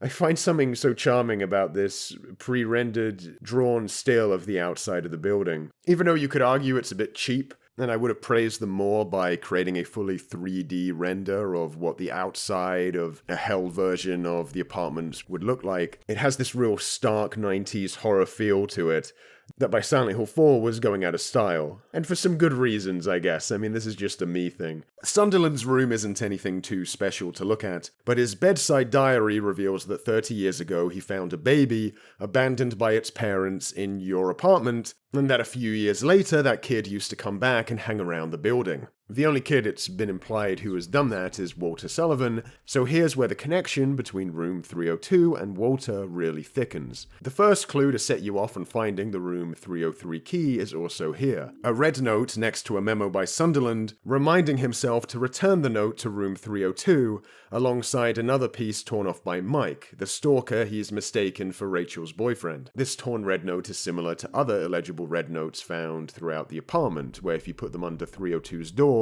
and then return to your room, they'll appear under your door but now readable as more entries in Joseph's investigation diary. So at the time Frank Sunderland wanted to return this note, Joseph Schreiber was presumably living in 302. Which is an interesting quirk, because with Sunderland's memo passed under the door becoming unreadable on your side, this implies that anything legible put under the door becomes illegible, and I guess anything illegible put under the door becomes legible again. Or maybe just things in the unaffected, quote-unquote, real world can't be passed under, and the red diary pieces that can't be read, while in the apartment world, when passed under the door, are just working under some other weird, mystical crap. I don't know. Anyway, you get a few of these in this level. One will appear under your door on its own, like usual though at the start. This one clarifies that the numbers on the bodies refers to a tally out of and rising to 21 intended targets, and reiterates some information from SH2's article on Sullivan. I don't know if it would have been cooler to leave the number thing as a mystery for the player to solve on their own, but maybe clarification is warranted given that this is a pretty big part of the plot to miss, and there's already enough ambiguous stuff to grapple with as it is. Another is a pretty superfluous memo about how Joseph found Eileen's key lying around, but since the torn one taken from Frank's room implies that Joseph had the key as well, by saying that he lost the key, it feels like these two pieces of info could have been consolidated. Anyway, the torn memo trails off, implying the rest of the note can tell you where the key is. This had the potential to be one of the most rewarding puzzles in the game, but a few hiccups along the way prevent it from being a home run moment. Sunderland suggests Mike tore the piece of the memo you had off from something, but you can look up and down Mike's room and whatever it is isn't there. If you instead decide to check Nurse Rachel's flat, room 106, you'll stumble on a phone and number that, if used, will call the apartment of her real love in room 202. Since Frank Sunderland thinks Mike is Rachel's boyfriend, maybe the rest of the memo is with her actual boyfriend. This turns out to be not true. The rest of the memo is with Mike, but following the ring of the phone to Rachel's boyfriends reveals he's a painter who has painted all his neighbors with little helpful blurbs. How nice. This source of info is a good spot from which to fan out and investigate other rooms based on what piques your interest, which is a pretty neat way to get this information across to the player, through the eyes of an artist looking for inspiration. The painter hates Braintree, but does like the one time he quote-unquote skinned Mike. An event he mentions was recorded on cassette by the true king of the Silent Hill universe, denizen of apartment 205, the gamer. This guy has the best living arrangement of anyone in the building. Old school gaming setup and waits to stay jacked while cranking out the high scores. Damn. You can find the recording of Braintree's assault on Mike and play it back in your room. You can hear Richard tearing off Mike's clothes and two other characters taking them. His clothes are disgusting. An old lady who wants to wrap something up in them, and a drunk man who just likes the clothes, I guess. Hold it, I think that one from myself. You have to make the connection that the part of the note that's missing will be in Mike's clothing. Outside and inside Richard's room, there are scraps of these clothes, but what you want are the clothes that were taken by others. Mike's shirt is indeed in the drunk man's room, and in it is a torn scrap of red paper. But rather than being the rest of the torn memo telling you where Joseph dropped the 303 key, it's just some weird love letter from Mike to Rachel. This is really the biggest issue with the puzzle, because once you get to this point, you may assume you found the other half of Joseph's torn note, and that you've hit a dead end, because it's on the same red paper that Joseph writes all his entries on. But there's actually more torn red memo, and it's found in the piece of clothing the old lady took.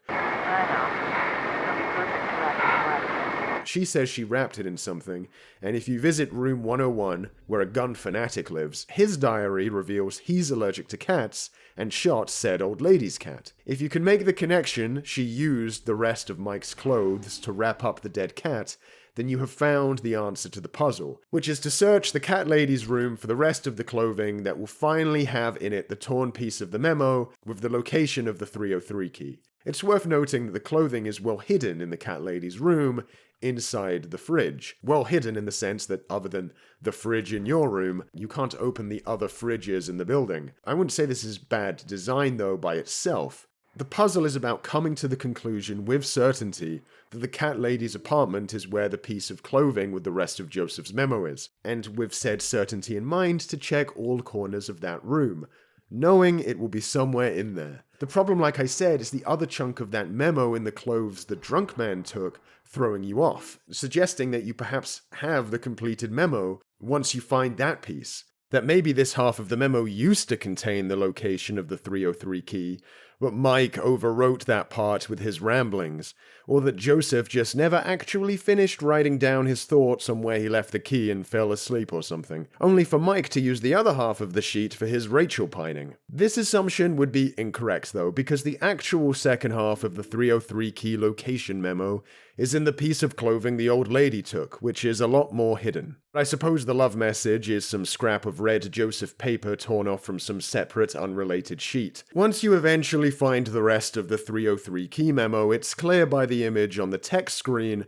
that the first half and this second half fit together like a jigsaw. But if you found the love letter scrap first, I don't think it would be crazy for a player to assume they just didn't bother with this detail, and that two halves of a sheet once in Mike's possession were connected at one point, no matter their shape on the text screen. As things are, I could see a player stumbling here.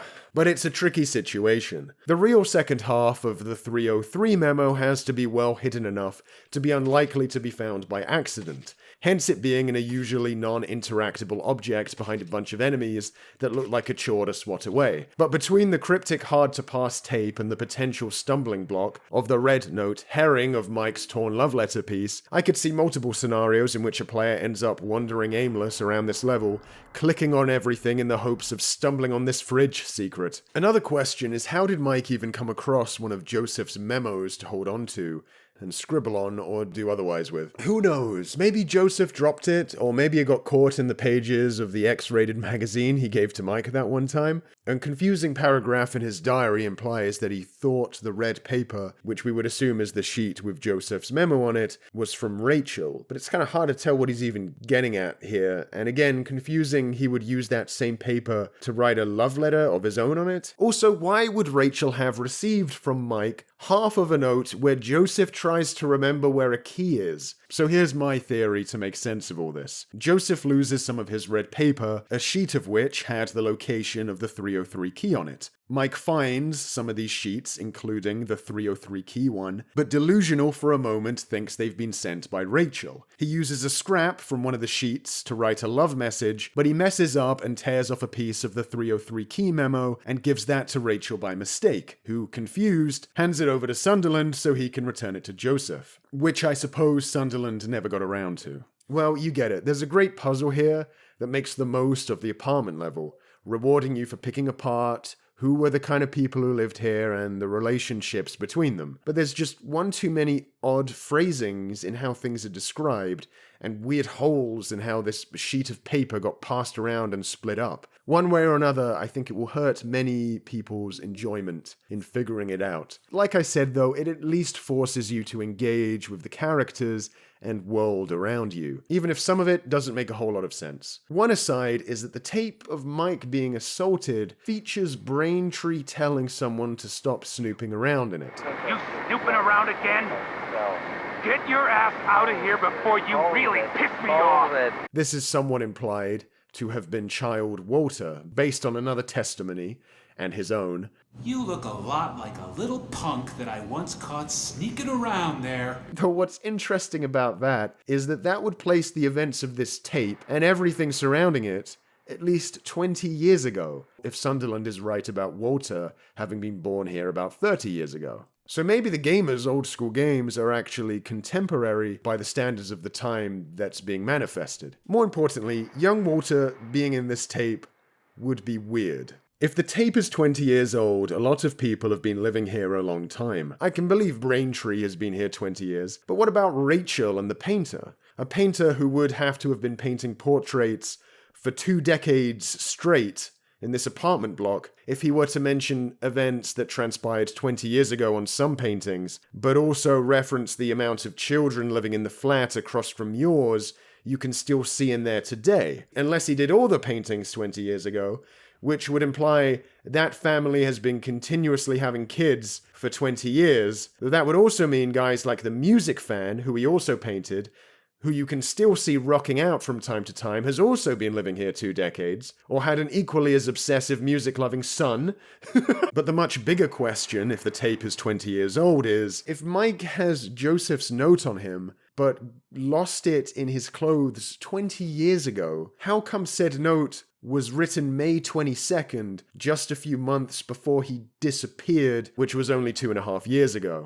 He disappeared about 6 months before you moved in. And it's not like Eileen would have been living here 20 years ago to have a key either. What could be the explanation? It would make a lot more sense if this cassette was not from 20 years ago. If young Walter is in the tape, how do you explain that? Is young Walter appearing around the place as a ghost in the last few years or something? Imitating the times he absolutely did do that as a child 20 years ago, according to Sunderland's diary? That would explain why in the apartment level, Braintree would be able to even recognize young Walter if he had seen him wandering around more recently and not just 20 years ago. But I don't think young Walter is haunting the quote-unquote real world. He appears in some form like that in the other world levels, though there it isn't implied he can do that out in the real world, though adult Walter can do this in this one scare, which could muddy those waters, though I doubt this is meant to imply adult Walter has been recently ghosting around the real world,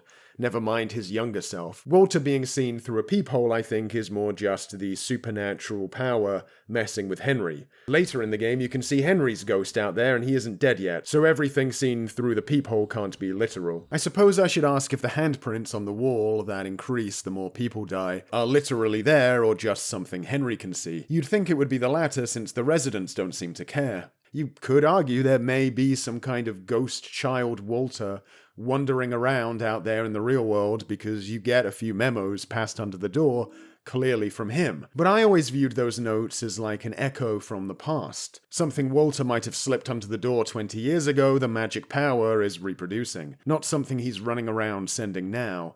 Or if he is, it would be through the same ghostly way Joseph is getting his red memos to you. The young Walter memos may even have been found elsewhere by Joseph, and it's him passing them on and not Walter. Maybe the manifested world put Joseph's note in the clothes of this event 20 years ago, but it wasn't in there 20 years ago. That would be really arbitrary, though, and would mean what? That the supernatural powers made up the memo where Sunderland reminds himself to return the scrap of Joseph's memo to 302? Because why would that exist unless a real memo had been split up with one half still in Mike's clothing? I'm trying my best to make this all add up, but it's the hardest it's ever been. I will say, first time I heard this tape, I thought maybe Braintree was shouting at the drunk guy, telling the drunk guy not to snoop around, and not the kid. I mean, you can hear the drunk guy going, hold it, while Braintree is getting mad. Get your ass out of here before you really piss me off. Hold it.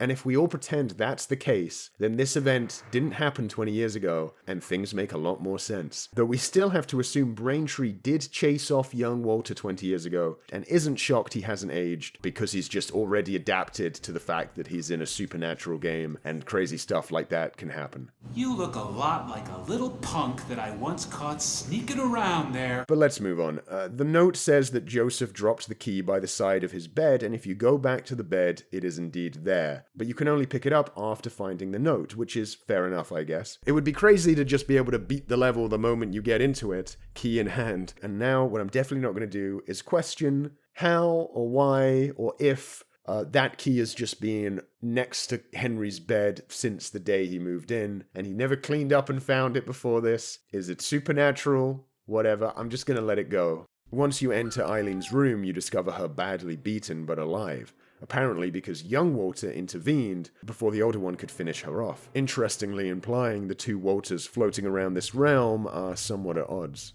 Your return this time to 302 is greeted by the sounds of ambulance sirens and detectives chattering about the attack. She's not gonna make it.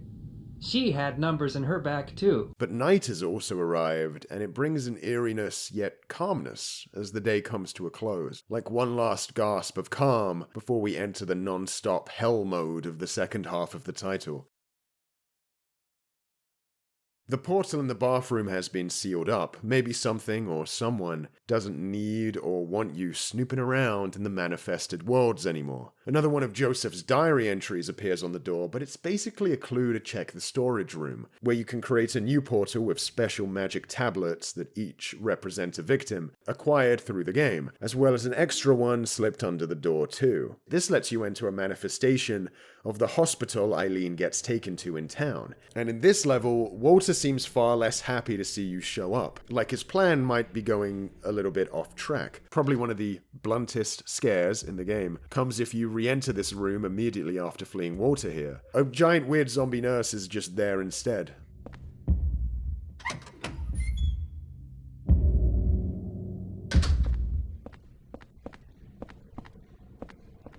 This level is pretty small. The main attraction is a big long corridor with a series of rooms, all with different weird imagery in them. Some of the most interesting imagery in the game.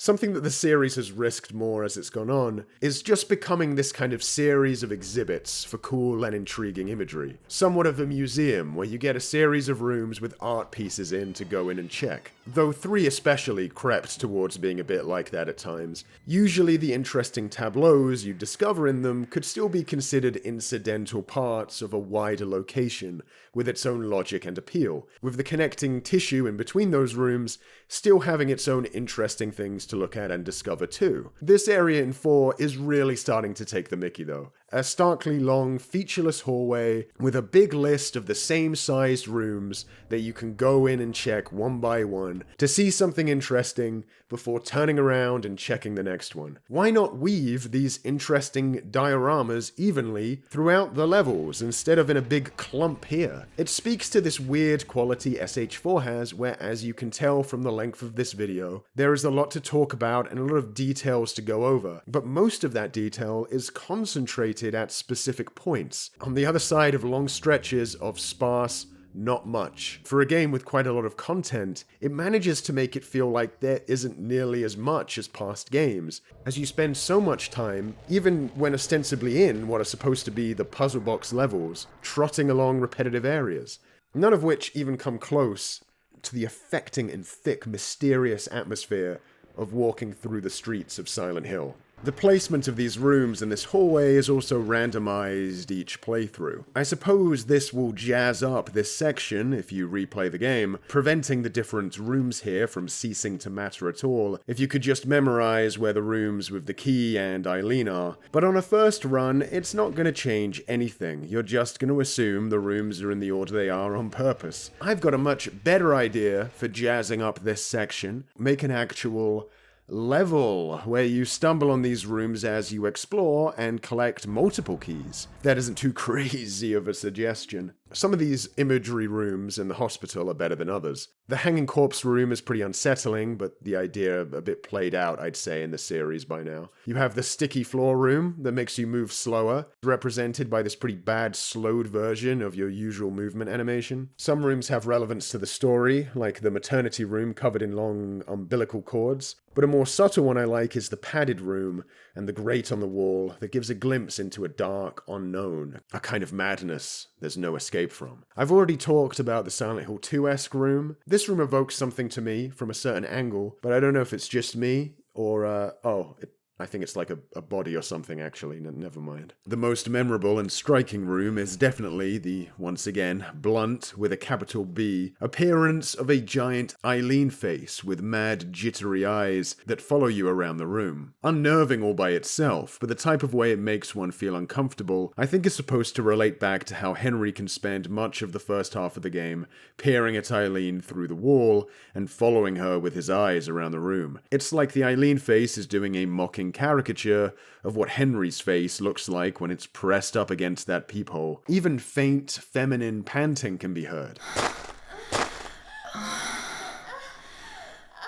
Perhaps also as if to mock the kind of excited, heavy breathing a pervert may do when spying on a woman. I will say, Henry doesn't really deserve this sort of criticism given his options in this situation. Perhaps the face could have only appeared if the player had lingered an unnecessary amount of time at the peephole. But as one of the more memorable bits of imagery in the game, they probably wouldn't want to reduce even more the chances you'll see it. Anyway, it's certainly better than, I don't know, I guess we could drop an open cage on him when he grabs the key scare you need to do to get to Eileen proper. As one of the rare SH4 cutscenes, this one isn't half bad. Eileen's reaction to coming to bruised and beaten in this horrible place is realistic. Eileen! The performance is very believable, and as such, so is her gradual transformation over the course of the scene, from distraught to confident enough to come along. Okay, take me with you. I feel like Henry at this point in the game could sum up a little more information gathered, but either way, it's refreshing to finally get to see him confide in someone after all this time. There was this strange hole in my room. His quiet, calm aura you could see being reassuring to his distraught companion. I I don't know where to start. Anyway, enough imagery and drama, because unfortunately, the hospital is also the part where Silent Hill decides to become a comedy farce. First, we have Eileen's discarded handbag, which the game really, with a straight face, lets you hand over to her to use in gameplay as a weapon. Like, this should be a New Game Plus weapon that does 1000 damage as a joke or something. Not a real deal weapon for your NPC companion to equip in the main playthrough. Then there's the sentient wheelchair enemies that fling you around. Not scary, stupid, plus annoying, why? And of course, we've already been introduced to the giant nurses that burp when hit. SH4 is such a roller coaster. You can go from a scene with a guttural performance, directed to bring a level of humanity to a character above what you see in many other games, and then next you get a wacky stock burp sound effect. So dumb, I can't help but wonder if I'm missing some triple meta idea where we're supposed to be circling back from laughable to something else. I don't know. Once you collect Eileen and return to 302, things have changed considerably in the room. The fan has collapsed and the air has grown thick. I mean, I don't think that the fan breaking is the literal reason for that. The room is being corrupted by a supernatural force now. But you know, it's good visual shorthand for that, I guess. Another Joseph Diary entry arrives, this time directed specifically towards someone. I guess whoever was due to live in the apartment next, alongside a small key that will allow you to dig deeper into the manifested worlds. He finally signs off in this one with Joseph, just to confirm what you've probably already guessed. If you return to Eileen, who can't see the portals or travel to room 302 with you, Henry tells her about this memo specifically. Do you know about someone named Joseph? He was doing an investigation about a religious cult and a man named Walter Sullivan. He told me to go down into the deepest part of it. It's not often you see a character acknowledge a memo in any horror game, so it's refreshing to see one's implications discussed by characters. While not specifically outright stated up till now, it should be pretty clear that the worlds you're exploring are manifestations conjured from the mind of Walter Sullivan. This is hinted at from the word go, but direct connections can be drawn as you play. Walter has a relationship to the orphanage he grew up in, the prison he was punished in, and visited Ashfield to snoop around the apartment building. So he would have likely have been in the subway and in the town before too. Whether he needs a personal connection to a place to manifest that world, or if he can just conjure up any place his targets are, though, is debatable. The hospital is the only location present in the other world the game doesn't imply Walter has a connection to, but it's not like out of the question for him to have been there when he was alive, so who knows. A major indication that Walter's world is outside of reality is that all these different levels, vast distances apart, all connected as part of some weird tower, which with the key Joseph passed on, Henry can now use to descend between without returning to 302.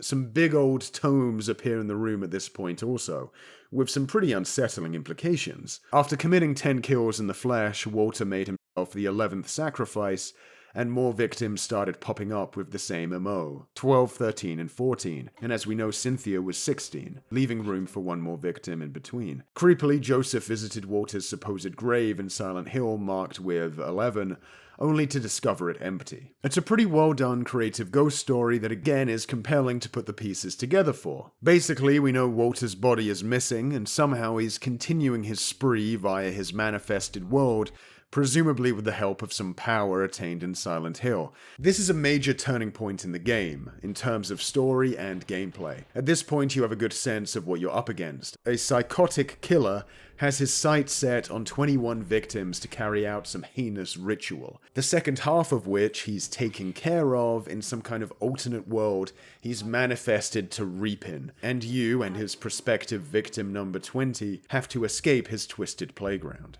We've established that Silent Hill 4 takes a drastic swerve into more mechanically demanding survival horror gameplay compared to the first 3 games. Well, this is the point where that swerve becomes a tarmac-burning power slide into one of the most stressful survival horror gameplay experiences etched to disc. You have all the pressures from the first half, limited inventory, breakable weapons, unkillable ghosts that hurt you by being next to you, only now you have to do an escort mission and your save room actively tries to kill you if you don't manage more limited resources to try and prevent that. Up until the fan breaks, the room will heal Henry when he's there, but after, it won't. Even before you know this is coming, it makes sense to use healing items only in super dire situations, since you can drip feed back to full wherever there's a portal. It's not just that it stops healing you though, it actively tries to hurt you. After the fan breaks, various hauntings can occur around the apartment.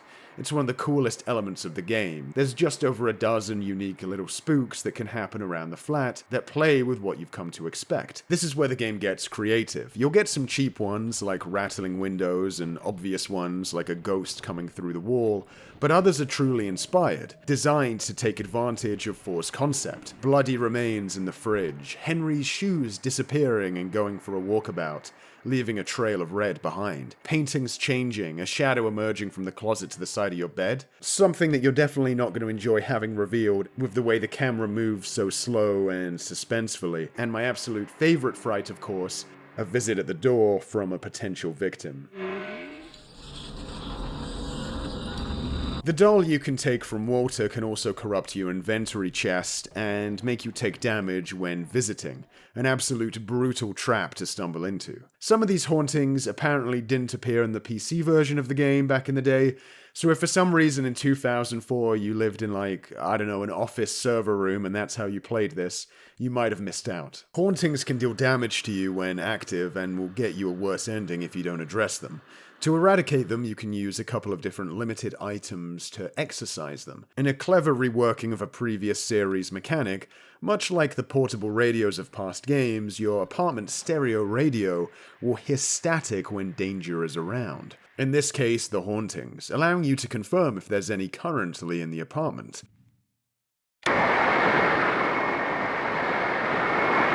While it's a valiant effort to try and make the hauntings more than just a scare, but a gameplay element to manage and think about as you progress, I do wonder in the end if it was worth it to try and mechanicize them like this. There are downsides to making the hauntings something to manage like this. A basic one I'll get out of the way is that the first-person controls in SH4 aren't exactly the best for quickly ducking in and out of hazardous radiation, and when the game is finicky about where you can put down the exorcising candles, it can get frustrating. Like here, I'm tapping square to try and find a good spot I'm allowed to put the candles down, only to slip and accidentally place down 2, wasting one. It's tricky because if the candle is placed too far away, it may miss its target and get wasted. But there's not a whole lot of time to angle this all nicely when the haunting is about to start burning you. The slow view speed in first person is again suspenseful, but at the same time, not as well suited for this more reaction-based gameplay element. This isn't as big of a problem if you use medallions to exorcise hauntings, but those are much more useful for warding off the radioactive ghost damage. The hauntings are at their most compelling when they first spook you, and then the process of getting rid of them is less compelling. Not that I'm against finding a way to integrate the hauntings into gameplay more, I just think the way they do it is a bit basic. The designs of the hauntings are all unique and varied, but the end effect they have on the player is always lowering health, and there are only 2 ways to deal with them: candle or medallion. Contrast this challenge of dealing with hauntings with, say, the challenge of combat, where yes, most enemies have one major way to negatively affect you as well, which is lowering your health. But the ways you can deal with them is much more varied. Hauntings are integrated into gameplay, but they aren't fleshed out mechanically the way other challenges are. I could imagine something more compelling. Hauntings that were visually creative, as they are now, but hindered the player in more ways than just damage. Curses that could affect Henry's inventory or some physical capability. Maybe each haunting could also have a bespoke solution to getting rid of it, that had you solving a puzzle specific to that haunting, instead of a one-size-fits-all Phillips screw candle. Hauntings negatively affecting the player in more ways than just lowering their health, and potentially giving you a worse ending, could have also forced the player to prioritize which hauntings are the most pressing to deal with immediately. I also don't know if the game really benefits from a strict cutoff halfway through, after which the room becomes dangerous. The hauntings could have gradually popped up over the course of the whole game, each increasing in how dangerous they are to the player, instead of being smushed all at you in the second half, while you're dealing with so much other stuff. In addition, if there was more space between each haunting across the whole game, stuff like the shoes creepily moving wouldn't have to compete for attention by being right next to more shocking or visceral hauntings, like Ghost Henry, the shadows in the closet, or the in-your-face wall corruption. There's an argument to be made that by making the room a place where no damage can be incurred in the first half, this helps get under the player's skin by corrupting a once safe haven. And while yes, it of course makes playing the game more stressful, I feel like this would be a bit of a post hoc rationalization. The reality is, I never felt safe in this room at any point, first or second half. The first thing that happens in the game is a ghost comes out of its walls in a dream and tries to get you. Even in the first half, this isn't a Resident Evil save room where we get some soothing backing track as we clip our rifle attachments into place like a Rambo prep scene. I mean, the bathtub gets covered in blood in the first half. It's not exactly a resort vacation at that time. There's locations in the older games I find warmer and cozier than Room 302 in the first half of SH4. Yeah, the room gets scarier and more dangerous in the second half, but it already was pretty unnerving and potentially dangerous as far as the player knows in the first half. All that forcing the hauntings to the second half does is make them have to squish them in all at the end, drawing a line in the sand where you know you're in Room 302 challenge haunt mode, rather than allowing for these hauntings to actually creep up on you by surprise one by one, without warning throughout the game. Feels like a missed opportunity to. It also means that about all the factors that determine your ending are siphoned off to the second half. So on a replay, you have to wait around half the game to be able to make moves that will affect the outcome, which also feels like a missed opportunity and needlessly restrictive. I'm being critical, but don't let my interrogation of the way this is all implemented distract from the fact that this is a pretty novel setup that's likely to surprise you in one way or another. But it's not nearly the home run execution of this concept I could imagine. What most will probably agree is handled much more poorly other escort mechanics. For the rest of the game, Eileen will follow you through the levels. She can't die outside of the final battle of the game, but in the meantime, damage will affect her behavior, as well as the ending of the game you get. She also needs to be nearby you to go through doors with you, so you have to keep her fairly close by. It's not possible to just play and pretend she's not there. The problem is the amount of direction you're able to give Eileen feels like something out of a budget title of the time, not a numbered entry in one of a big publisher's in-house mainline series. If she has a weapon equipped, she'll follow you and attack enemies, and if you unequip her weapon, she will just follow you. The problem is you have to be right next to her in order for her to unequip her weapon, which makes no sense. I get that what is physically happening here in the logic of the game is that Henry is giving her the weapon and taking it away, but why can't he just command her with his voice? It's very frustrating when you want to abandon a battle and you have to get up near to Eileen, judge the right distance you can unequip the weapon, then cycle to the weapon in your inventory, then probably mash square one too many times because you're doing it too frantically, which causes you to unequip it and then equip it again, because the weapon's status as equipped or not takes a second to update, so you might assume you were outside the window of proximity you can unequip her weapon at when you weren't.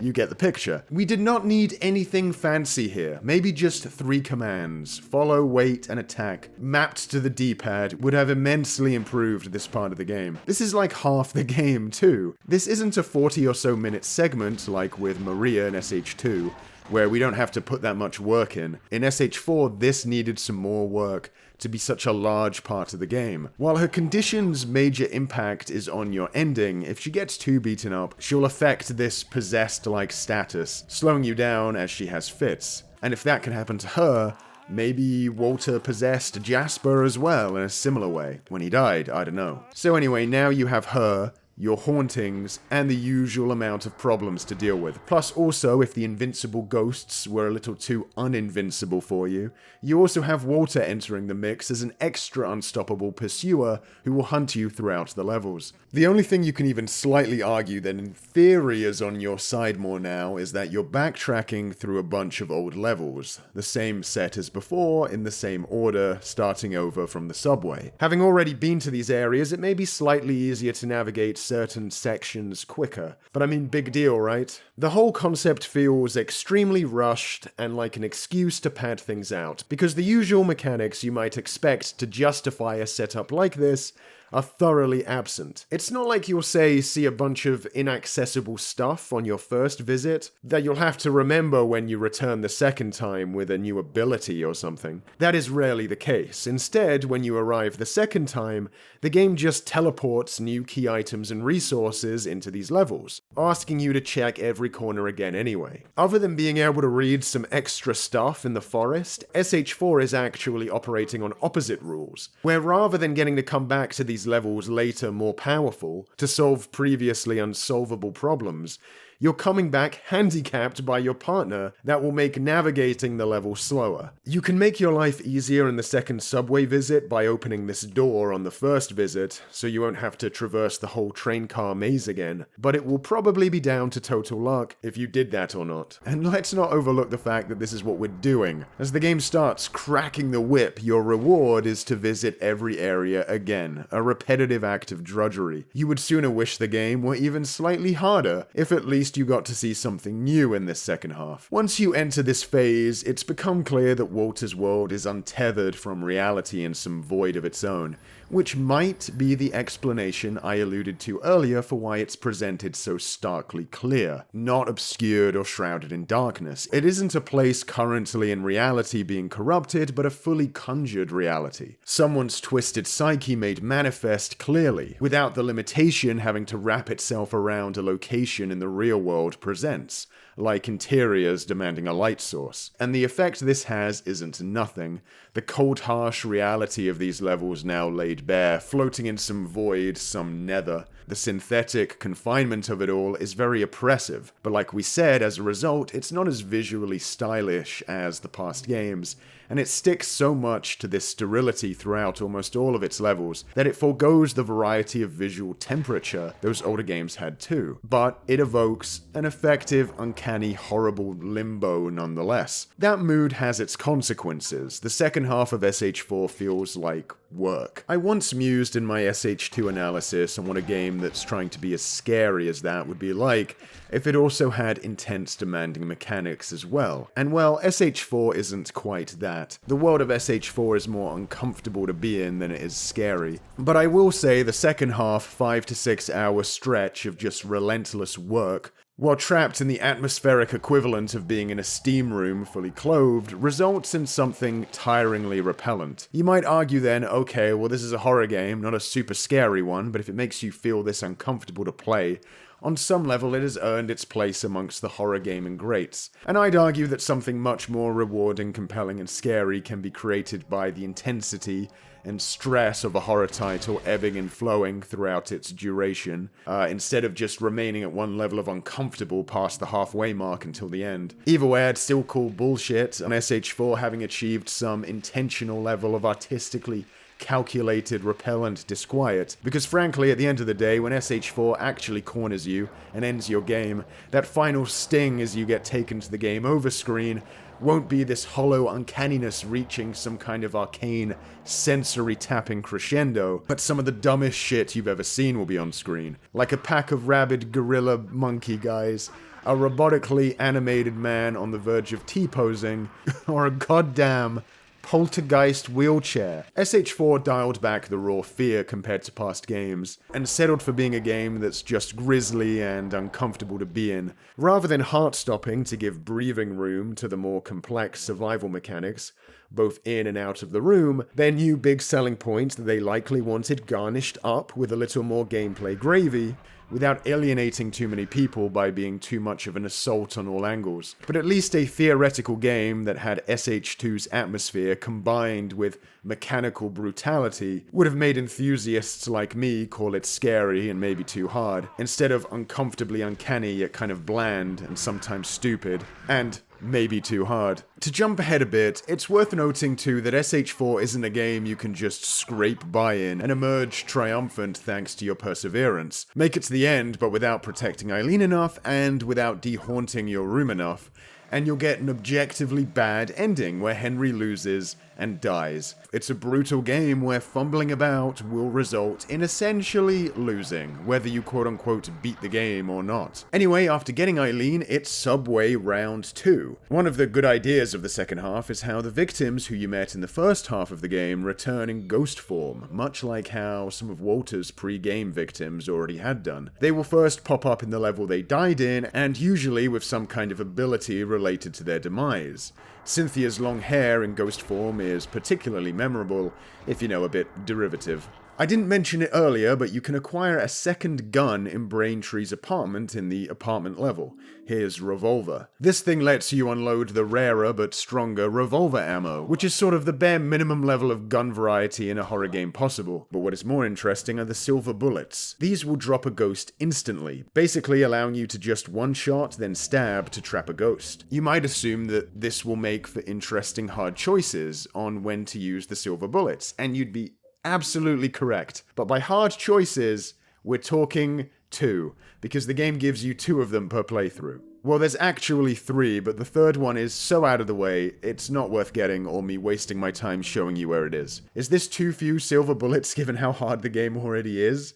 Yeah, probably. Are you liable to waste the first one before realizing that's like half your supply? Probably also, yeah. Any ghost you face but don't immobilize will show up in future levels, though you won't know where in advance on your first run. Like I've said before, while the choice of where to drop one of your 5 swords and your 2 silver bullets is heavy, it's hard to really make an informed choice on your first playthrough. Though at least with the swords, you can take them out of the ghost again and use them on a different one if you want. If the game wasn't overall structured so linearly and you had time to get to know a ghost's regular haunts in one large interconnected game world to crisscross back and forth across, again like with most of the additional resource management mechanics added this time, it could have made for more informed, strategic plays, rather than the random dice rolls new players will end up making. Anyway, the second return to the subway sucks. You have 2 main objectives: to pick up this key from 302 and use it to open a box to get a coin to get a key out of a vending machine that lets you get a lever that can move a train out of the way of the exit. The other objective is the real ball ache though. You have to get Eileen down to this lower platform, but in her bruised state, she's unable to climb or descend ladders. Which, you know, I'm sure that it wouldn't be comfortable, but maybe given the circumstances you could tough it out with the one arm and leg still available? No? Well, the point is you need to leave her behind for a bit to open the way, which is already pretty nerve-wracking because she'll slowly get more cursed the more you leave her alone. You need to open up the turnstile so she doesn't need to use the ladders to get down to the platform. But guess what this involves? Going back through the mile-long flesh escalator again. Twice. It was already a head-scratcher the first time, but making you do this 2 more times is absolutely taking the piss, and I can't begin to get into the mind of someone who was enraptured by the macabre horror gaming experience on their 3rd trip on this thing. Though more power to you if you were. While in the second half, story events in the apartment start drying up, replaced with the hauntings, Joseph's letters will still keep sliding under your door, which is good because at least you potentially have one thing that doesn't work when returning there. During the second subway visit, one of them is just Joseph explaining the candle and medallion mechanic for getting rid of hauntings, but the other is quite interesting. Joseph has collected eyewitness reports of someone who looks like Walter entering room 302 with some kind of equipment days after his death. Spooky and intriguing. You'd hope the superintendent would figure out how to implement some proper security though. Maybe you got all these screens after this. The tunnels that lead down between Walter's worlds are quite cool. A kind of mental backstage, weird props and bits and bobs on the side. Here, a prolonged bit of running serves a purpose, to sell the idea you're descending into Walter's mind. The portals back to room 302 floating in the middle of these is also a simple touch, but striking. It's interesting how the classic low visibility of the Silent Hill games re-emerges in the connecting passageways between levels. While Walter's mind recreates the place from his tortured past quite starkly, the backstage that sticks it all together is mired in the uncertainty and chaos of fog and darkness. The exceptions to this in the meat of the levels themselves being used to underline the isolation of the prison level, both as a lonely place in the real world as well as amidst the vast nothing of Walter's pocket universe. To make it clear a deliberate intervention is preventing Henry's progress, like with the orphanage key puzzle, or a slight mist trickling in on the second visit to areas like the forest, suggesting a certain chaos is infesting these levels as well, as Henry and Eileen attempt to undermine the final steps of Walter's plan. The second visit to the forest is when Pursuer Walter kicks into gear, and like every other time before that Silent Hill has had a human enemy, the level of jittery AI the monsters get is not as believable when it's applied to a person, who end up bumbling around looking like an idiot. Considering you have no choice but to run from Walter too, there's little way of engaging with this character in the field pragmatically that is not going to look silly either. It's always going to be you and Eileen jankily trying to slip by, and pulling it off looks like a bunch of action figures being tossed around. This time the mission is to find 4 prosthetic limbs to put on this mannequin in a wheelchair. I'm sure there's some story to figure out there too, but let's be real, by this point in the game, you're not going to care as you scramble to get out of another shit show level of stuff flying at you. Maybe this guy represents some bad person who worked at the cult's orphanage. Perhaps he suffered a bad fate, given the state of how he's represented in Walter's world. The limbs are all in 4 wells on opposite ends of the map, but you need to light a torch with fire to see down them. The fire runs out quick if you don't relight it around the level, but a neat secret is you can dip the torch in fuel back in 302 to turn it into a more prolonged flame. This is a nice reward for players who are paying attention, but I can imagine a lot of people not catching this because there aren't many scenarios like it, where something mundane in the apartment can be used creatively in Walter's world, especially in this second half too, when there's so much else to manage and keep track of. Getting those limbs though is the only real objective in the second forest visit, unless you are a law-committed maniac and want to have Eileen translate a bunch of weird writings child Walter left behind years ago. I can read this writing. It looks like some kind of a diary. There are a few worthwhile things to learn from these writings, but a lot of it isn't very interesting, and it's a big hassle to get Eileen to read this stuff when you have to clear out the area so she'll be comfortable doing it. There's a bit about how he visited Ashfield, got generally mistreated by his minders at the orphanage, and his stints in the lake prison. Some important people came today. One of them, it's cut off. I can't read anymore. The most interesting tidbit is that Dahlia Gillespie of SH1 visited the orphanage and put in Walter's head that by carrying out the sacraments ritual, officially called the 21 Sacraments, he'd be able to see his mother again. The important lady told me my mother was asleep in Ashfield. She told Walter his mother was asleep in Ashfield, which sounds like how an adult might explain to a child that somebody has died somewhere, but Walter seems to think that means he can go visit her there. Everyone says Ashfield is a scary place, but I really want to see my mommy. SH4 didn't really need a specific character to push the sacraments ritual onto Walter. It could just as well have been anyone from the cult. Yes, Dahlia Gillespie. But I guess it might as well be Dahlia. It feels like a little reward for those who have been following the series since the first game, to have the villain of that game have some involvement here. I know this could risk undermining the plot of SH4 by making it all be the plan of some villain from 4 games ago, but someone in the cult was going to have indoctrinated Walter, so it's not even a reach to assume it would be someone we're familiar with. I mean, how big even was the cult? Even then, by all accounts, Walter seems to have gone off script with the 21 Sacraments, and there's a large possibility Walter is only invested in his own personal, selfish machinations, rather than having a keen desire to bring about Dahlia's or the cult's vision of the world. So even if some of Dahlia's wishes could potentially come true if Walter succeeded, either way I don't think this nod completely undercuts this game's villain's agency or anything. If Dahlia was grooming Walter to be part of some big ritual for the cult, was it going to be similar to her plans for her own daughter? Since whoever wrote the memo asking where Alessa was also inquiring about Walter's progress, like he was a possible Alessa alternative or at least a piece of the puzzle. It doesn't really matter when the memo was written, but I'll run the maths for you anyway. It could have been a request to find Alessa when she split her soul before the events of SH1, or a request to find the baby version of Alessa, Heather,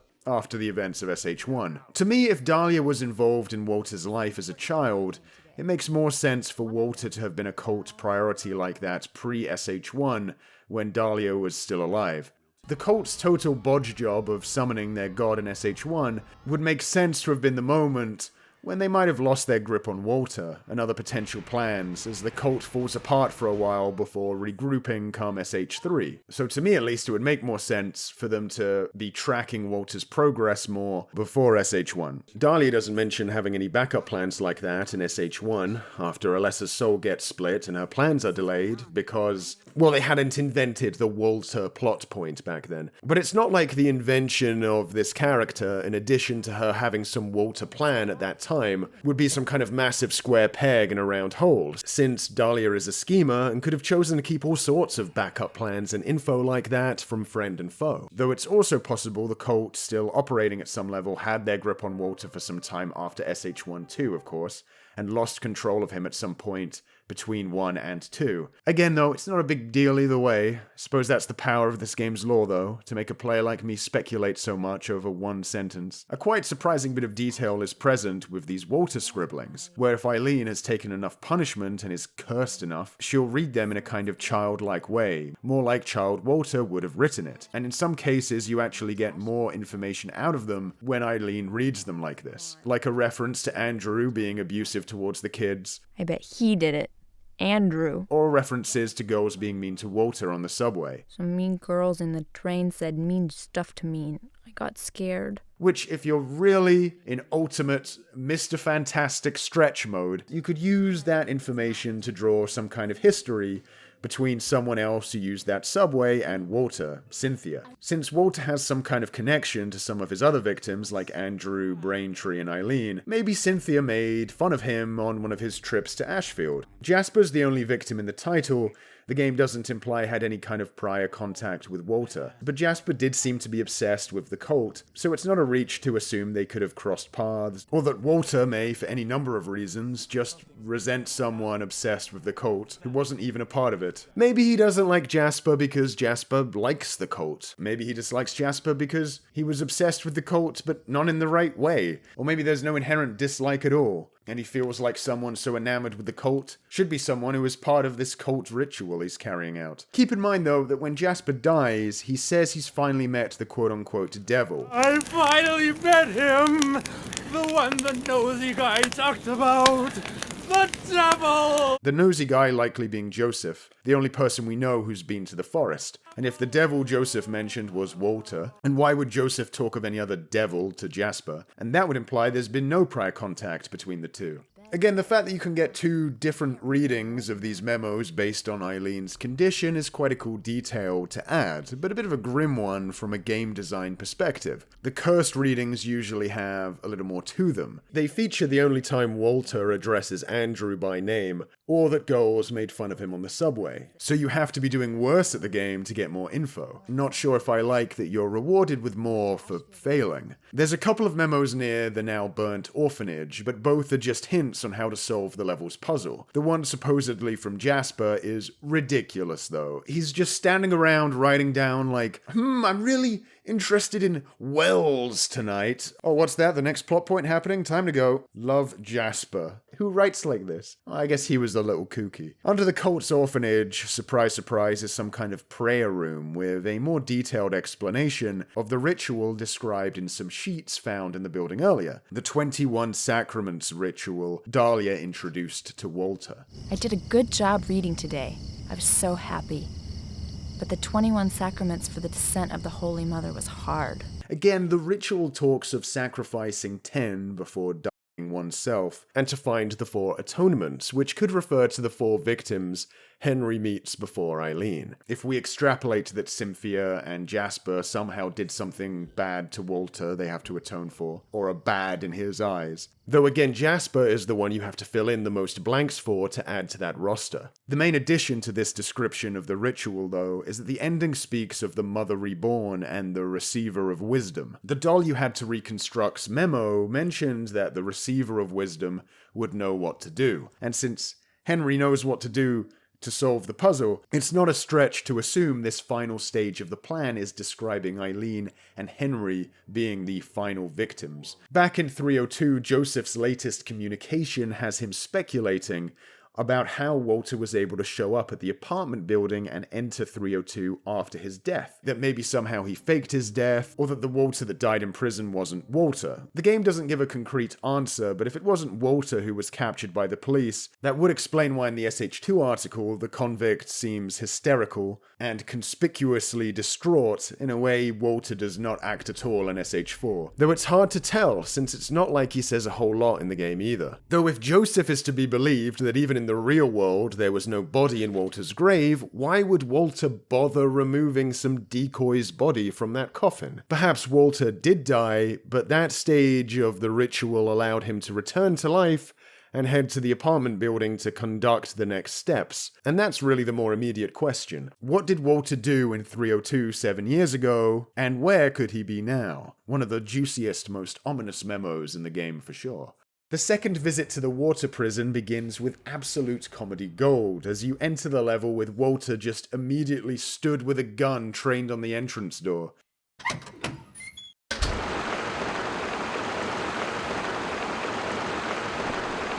On the one hand, I want to say this is ludicrously cheap, both in terms of game fairness and getting a shock out of you, but I can't be too mad because I guess this is what would make the most sense for him to try and do, so I can't really say that this just would not happen within the logic of the game's story. The level itself continues with all gamers' hearts immediately sinking, as Eileen can't use the ladder shortcuts and must instead run around the endless long walkway that spirals around the tower. All with Walter in jank pursuit. Terrible. You either have to escort her or take a ladder and hope she catches up, which she might be fine doing, but I'm never confident enough to risk. It doesn't really feel in keeping with the role-playing I'm supposed to be doing here, of looking after this person and keeping an eye out for them. Letting her have to escape Walter on her own. I mean, just have a listen when I let her take the long way down alone. Oh.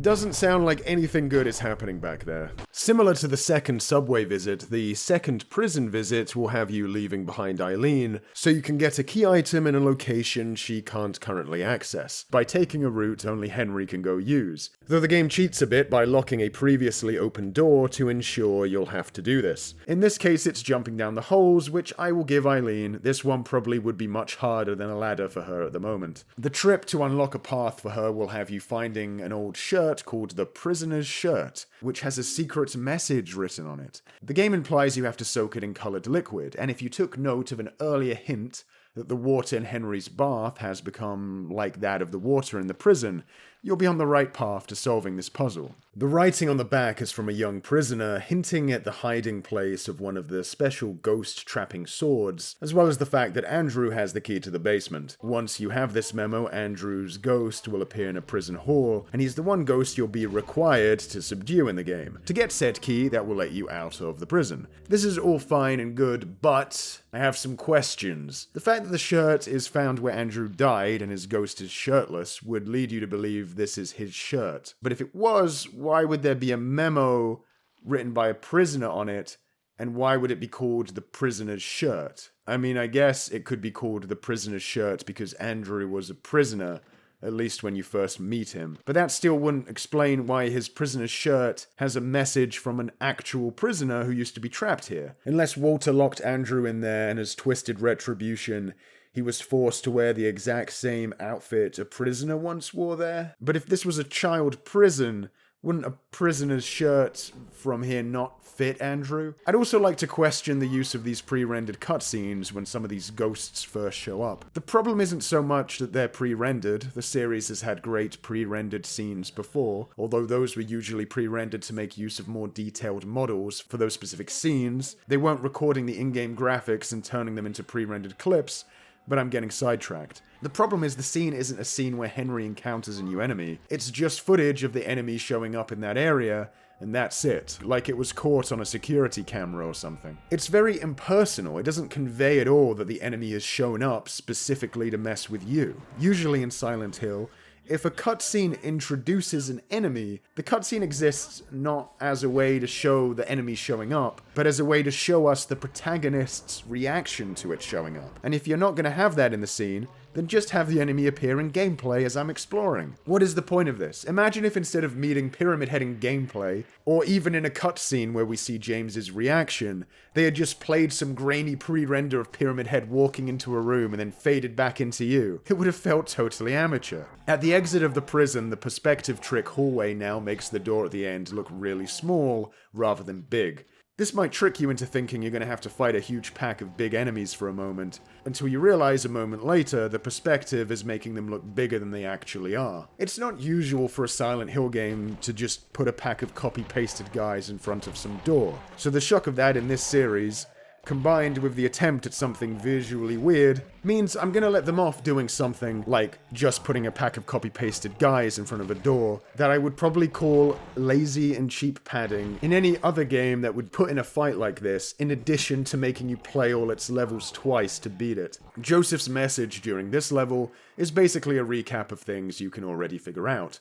But I suppose considering how much key info can be missed by just overlooking one thing in this game, it's not terrible it double dips occasionally to try and get across what is going on again if you're struggling with that. One thing Joseph speculates on that hasn't been fully addressed yet though is young Walter's motivation for visiting the place of his birth over and over again. You'd think one visit back to Ashfield would be enough for Walter to confirm that his mother isn't sleeping there. Everyone says Ashfield is a scary place, but I really want to see my mommy. Apparently, according to Joseph, it's because after Dahlia told him his mother was quote-unquote asleep in Ashfield, Walter interpreted this to mean that the room he was born in, room 302, was literally his mother. Which is very, very weird. In Joseph's next correspondence, he suggests that Walter grew into an adult, obsessed with the teachings of the cult, and his quote-unquote mother, who he believes is room 302, and so set about conducting the 21 Sacraments as a result, bitter towards the world. Did Walter grow into an adult still believing an inanimate space was his mother? And he managed to pass in society as normal for a while? That's impressive. All this because he misinterpreted a crazy old lady telling him his mother was asleep somewhere? Was this a literal belief Walter had? I guess if he believed that he could see his mother again if he did the 21 Sacraments, like Dahlia implied, in conjunction with the idea the room was his mother, that would lead him to return to 302 as an adult and conduct some part of the ritual there, creating his manifested world. I know this is kind of a load-bearing element of the entire plot for me to start questioning, but was it necessary for Walter to believe something as weird and silly as a room is his mother? I mean, I suppose as it is, it's more novel, but this couldn't have just been about seeing his actually lost mother again by doing the ritual, and the game could have suggested that maybe said ritual had to be partially conducted on the ground his mother gave birth or something. In this case, room 302. Like, what am I supposed to take away from this absolutely bonkers development? Yeah, he's crazy, but allegory aside, he might as well be crazy and killing for no reason at all if his actual reasoning is this nonsensical. I guess we never get this exact wording of the motivation from Walter himself. It's just Joseph's opinion and later Eileen's, so hey, who knows? He really thinks that room 302 is his mother. The second building world visit begins with Braintree's ghost showing up. He jitters about in this very unnatural, spooky way, but I'm sorry to say I absolutely dominate him in my footage, so you won't get to see much of that here. He's also the only ghost that walks instead of floating too, which is kind of interesting. I can't really put into words why that fits so well. I guess Braintree just comes off as too intense a guy to be gracefully floating around, even in death. You probably know the drill by now. You have to find a way to unlock the exit and clear a path for Eileen by leaving her alone for a series of intensely stressful minutes. You have to place a bunch of objects in rooms they correspond to. It's nothing too tricky, but will feel extra stressful, you know, due to all the usual stuff you have to manage. But at least Walter doesn't chase you around this level. Silent Hill 4 is one of those games where how compelling you find its unique gameplay loop is really going to affect if you can stomach how much busy work and waiting around is involved. Just going back to the room and managing items has you loading the room, waking up in bed, going over to the door, waiting for the living room to load, opening the chest, going through another door that has another loading screen, and then finally waiting for the level you wanted to get back into itself to load. It's longer, of course, if you're dealing with hauntings or saving. If the story is keeping you intrigued and the promise of gathering more information in the room and out is making you push on, going through all of this might seem suspenseful, but if you're bouncing off the story in any way, these interruptions and bouts of busy work are going to be massive annoyances that will make it even harder to enjoy the experience. I found the mystery compelling enough to get me through these interruptions, but even for me, they make replaying SH4 very unappealing. It's not an SH I can jump back into for another round straight away. I really have to miss and forget how things play out a bit before wading through all this again has any appeal. The return to the building world has a spook that seemed pretty cheap at first, but won me over a little bit. After going through the pet shop, you can read a newspaper detailing the end of Walter's fourth victim by machine gun, a Steve Garland. Any relation?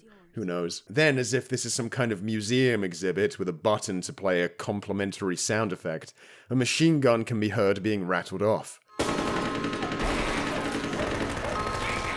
But I have to give them credit because if you go back in the pet shop, it has been torn apart after the sound plays, so credit for going the extra mile for that. There's also a cutscene where the two Walters meet and the older one takes him away, but there's not a whole lot to say about it. We're just ramping up for the ending. While I find the way this level is constructed and pieced together completely arbitrary, it does have some of the more interesting uses for the camera to make the player feel a little off in a neat way. SH4 usually resorts to pretty conventional camera work elsewhere. But the second visit does include more wheelchairs, so you know.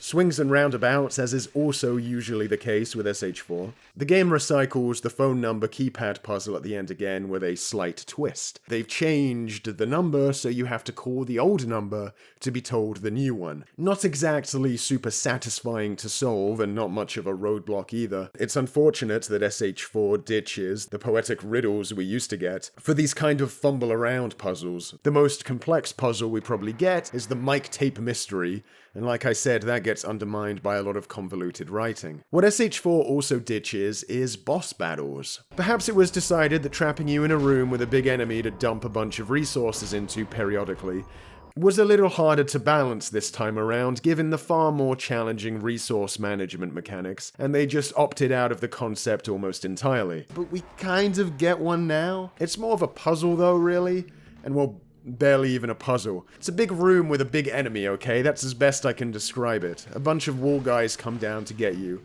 and you have to find the one that will damage all of them when hit, and then whack the hell out of that one. I struggle to find the point of this, or if it's supposed to be telling me something. The room has a kind of uncomfortable, claustrophobic feel to it despite being this large open space, which it manages to achieve through musty colors and thick nasty curtains. Kind of an accomplishment, but other than that, I don't really have anything to say about this. Joseph is back at you again, this time with an incomplete list of victims. There's no names on here not mentioned prior in the game, but it does confirm Eileen is the mother reborn and Henry the receiver of wisdom, referenced in prior scripture, and also that Joseph was indeed the 15th victim.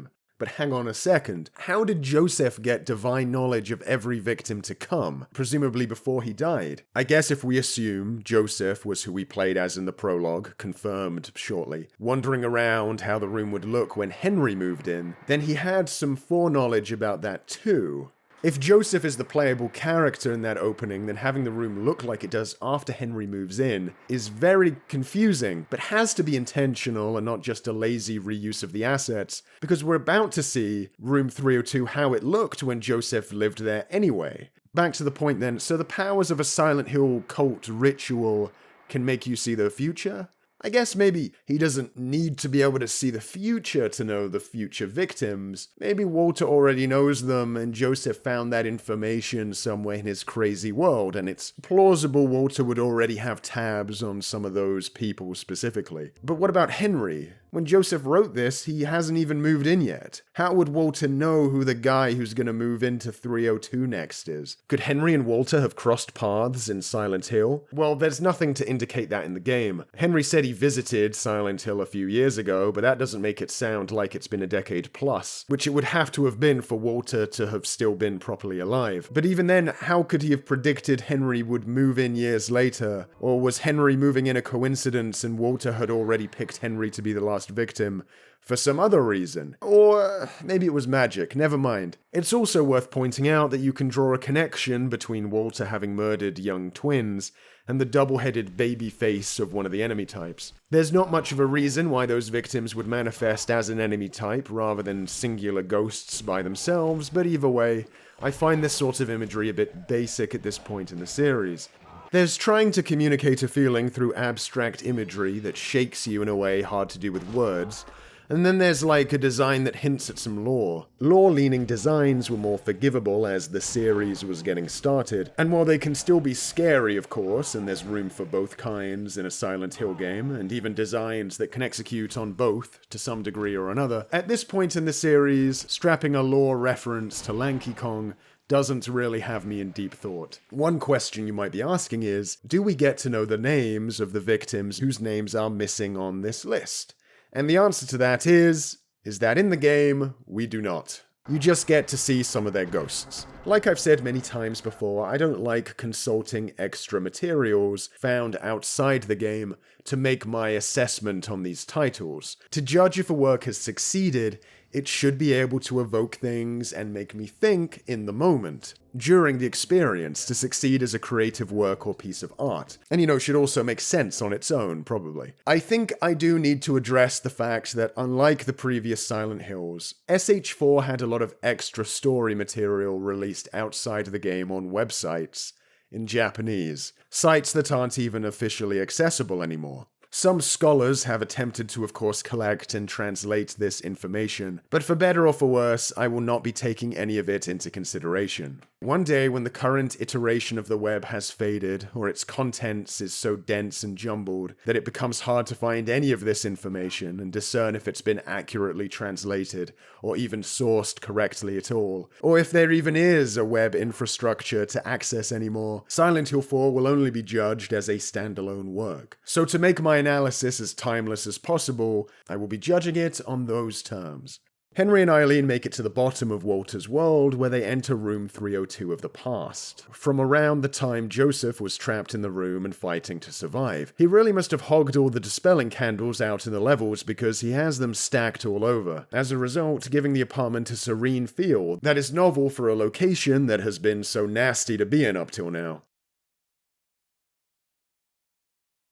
It's also novel to get to see 302 from a third-person perspective. Perspective manipulation is one of game's greatest storytelling assets. It's cool how basically the same location can take on a whole new feel after you've been subjected to it for so long in one way. Intimate and suffocating for so many hours, now weirdly defanged.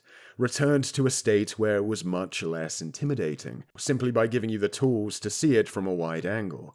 Its corners no longer suggesting an ominous horror lingering out of sight, when you can here quickly get a read of the whole place, gun in hand. So the dynamic is reversed from the 302 we're used to, with Henry here breaking into this one to undermine Walter instead. This room 302 isn't a cage Walter can use to keep victims trapped who just want to break out, but a private version he hides at the bottom of his psyche, all to himself, perhaps alongside information he maybe knows on some deep level, but chooses to repress so he can carry on his scheme undeterred by contradictory knowledge. Third-person Room 302 is therefore, weirdly, the perfect discovery and reward to hide at the end of Walter's worlds. Outside the room is a diary from Sunderland, but it mostly just corroborates the information Joseph already got from him. That 10 years ago, after his supposed death, Walter showed up, went to room 302, and started doing some weird stuff. But when Frank went to inspect the room,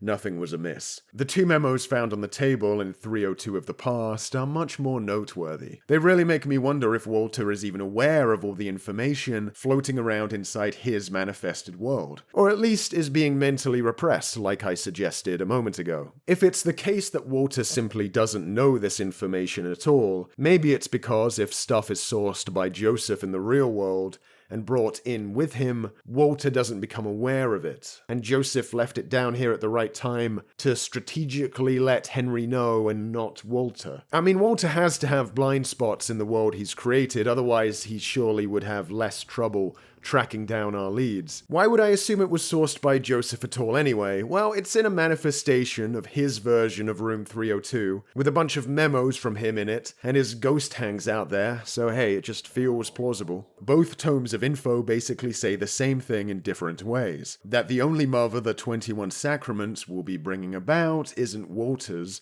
but the cult's mother, their deity, the devil and its quote-unquote paradise. The second text, the Crimson Tome, lays this out directly, but the first is a children's picture book that continues the text found in the same part of the room in the prologue when playing as Joseph. The full story is that of an orphan thinking he's working to reunite with his mother when he's actually bringing about the return of a devil. The Crimson Tome is interesting. It reads like it's coming from the perspective of a cultist repulsed with Walter's attempt to conduct the 21 Sacraments. Maybe that initial text from the start of the game came from here too. The name and look of the book itself bears some resemblance to the Crimson Ceremony from Silent Hill 2, though Ceremony seems a little more pro-pain and suffering than Tome, as well as Ceremony seemingly being written from the perspective of some malevolent god itself. The Crimson Tome sounds like it was written by a member of the cult, who earnestly believes the more sanitized version of Paradise the scriptures in SH3 presented. The origin of the picture book is very hard to discern. It reads so closely to Walter's life that it's quite difficult to justify how it could be some unrelated in-universe piece of media. Maybe it was made by some other religious group that opposes the Silent Hill cult, and they have their own child picture books that explain how horrible the cult's wish house is by recounting rumors they've heard of a strange boy who lived there. That sounds like a big stretch, and of course isn't implied at all in the game, but it's hard for me to come up with any good explanation. Otherwise, this would have to be a children's book purely editorialized by the otherworldly powers. And it's not like that's impossible. But of all the games in the series, Silent Hill 4 is the one that most forces me to interrogate what the real-world origin of any given piece of writing found could be, given that the whole game is based on one. There was a time where it was easier to argue an article or memo found in the games could just be dark emotions made manifest via twisted prose. But then SH4 went and turned one of SH2's most overtly edgy, over-the-top memo items, capitalized on in the game's silliest scene, into a full-on 30-year-long drama. And that probably lends to why SH4 is the most tasteless and overtly edgy SH up to this point. That's the foundation it's built on. A brother and sister were playing in the road when they were attacked and chopped into pieces with an axe. Anyway, back to matters at hand. Does Walter know that the 21 Sacraments is, I guess, one of multiple rituals now, designed to resurrect the cult's god? Is he totally oblivious to this, or as a fanatic of the cult's scriptures, has he come up with some kind of interpretation that implies that the 21 Sacraments will let him be with his quote-unquote mother again, and if the summoning of the cult's god is a byproduct of that, he doesn't care either way? One of the annoying things about the character of Walter Sullivan is that he doesn't really talk much or speak about his intentions at all. Most of what we know of his motivations is secondhand information. And look, yes, this is a Silent Hill game. We get to live and breathe the raw emotions and desires of characters by exploring a world that reflects said character. But that doesn't mean you can't throw us some first-hand info. Like, he could pontificate once or twice about what he wants, and give us something, instead of the scraps he vocalizes to Henry. In 302 of the Past's bedroom, we have some of Joseph's final diary entries at a point where he was starting to really feel the effects of his confinement. The memo that confirms he was the one stumbling around in the prologue, some cryptic stuff about him trying to break down a wall, which cleverly may be in reference to a wall you haven't even considered trying to break down yet, and a memo that reiterates something you probably should have been able to guess from the Crimson Tome found a minute earlier, which is that you must use the conjurer's mother's flesh to stop him. And if an old man talking about how he kept someone's umbilical cord wasn't a weird enough bit of exposition to stay with you... The umbilical cord I keep in a box in my room. As the hint you need to know where you might be able to find said mother's flesh, I don't know what to tell you. Well, Joseph does. He tells you to check out the superintendent's room. After this, Joseph's ghost finally makes an appearance, but in a friendly capacity. He basically reiterates a load of stuff you'd already know if you've been reading up to this point. I suppose this scene breaks down a few of the key points if you were playing this bad boy just for the combat. When he was a little boy, he began to believe that my apartment was actually his birth mother. It's an odd cutscene. It's memorable, but I don't know if for good reason. At some point, Joseph runs out of things to say and just starts saying kill dramatically over and over. You must kill him.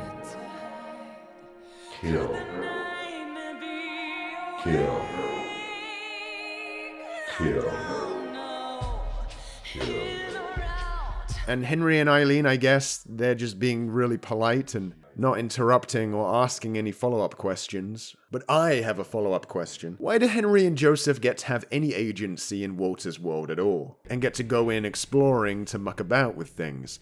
And why after dying did Joseph become a friendly ghost, who I can assume has been passing parts of his diary to you, and not like a regular victim ghost that attacks you? I don't think the game provides any kind of real answer for that. The only thing I can come up with is that Henry and Joseph were the only victims living in room 302, and maybe by being residents there, they are bestowed with a bit of power of their own to navigate Walter's reality. After all, Walter created this world 10 years ago, when he showed up at 302 mysteriously and there did whatever spooky ritual he had to do to manifest it. Side note, one thing I also wonder about is, at what point did Joseph become locked in 302? On May 20th, we know he was free because he was stumbling around the building picking up Eileen's key, never returning them. On June 14th, Joseph visits the area near the orphanage in Silent Hill, but the way he talks about avoiding a storm and trying not to be seen implies that he did this in the real world and not Walter's nightmare. In his next entry, July 13th, he's acting scared and worried about Eileen, who doesn't know she's in danger. This could mean he's already trapped and unable to communicate with anyone at this point, or he could talk to her and just simply doesn't want to worry her. By July 20th, though, he's making reference to Walter's world and exploring said nightmare. On July 23rd, he's talking ghost fighting tips, so it's easy to assume that at this point he's trapped. I do like a good out-of-order diary to piece together in a game, and this one is no different, though the order Joseph made a lot of his discoveries isn't exactly as critical to figure out as the information itself, so I wouldn't say it gets the most out of the concept. If anything, like I've alluded to, Joseph's diary feels more like the writers sweating a bit and reiterating stuff again, to double-check the player is catching on in case they missed the info in other places, which I don't think is a bad thing. I'm probably doing something similar with how I'm writing this video in parts. Offering information twice in a game where you can skip a lot of info is a good way to make the game more open and free, with memos acting as rewards for exploring beyond the beaten path, beyond what's strictly required to progress, while hedging your bets that the player will stumble on the right information somewhere at least. Moving on, Joseph leaves Henry a magic axe. Back in room 302 of the present, Joseph leaves one last letter behind, the final memo in the game, in the storage room. The deteriorating condition he describes in the letter makes it feel like one of his last messages, even though no date is written. We know much of what is written here already, but the letter is another push to explore room 302 a bit more. The letter implying the place Walter created his world in has to be nearby. Writing on the walls of 302 of the past also offers another hint, implying the gate to hell is before you.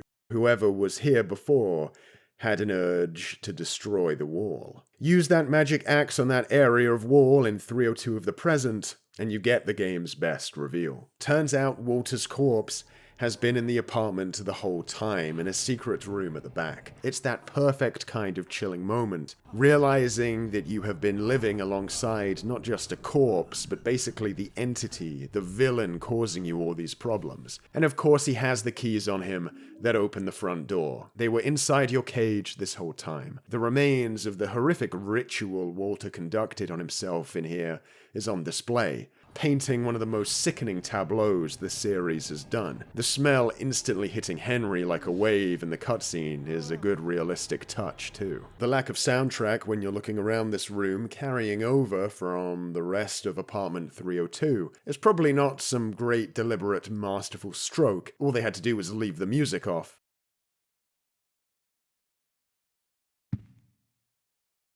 But I think that the soundtrack giving the same energy or lack of energy by being silent in this room too reinforces this ghoulish idea that in 302, the dead body of a crazed lunatic might as well be another complementary fixture, like a couch or fridge. After the wild experience Henry has had living here lately, it probably about feels just as expected. Lore connoisseurs will also recognize a couple of ritual items on the desk. Items that appeared in SH2 only on New Game Plus, so James could conduct a ritual at the end for a secret ending. A nice nod to those who have been really paying attention and placed in a room in this game where they would be relevant. This isn't just a cheap reference. The book on the table is hard to make out, but even that could be the Crimson Ceremony I mentioned earlier, which was also one of said items needed to be found for SH2's ritual ending. It feels satisfying to finally track down, for all intents and purposes, the real Walter, who in his manifested reality gets to portray himself with this kind of cool, enigmatic,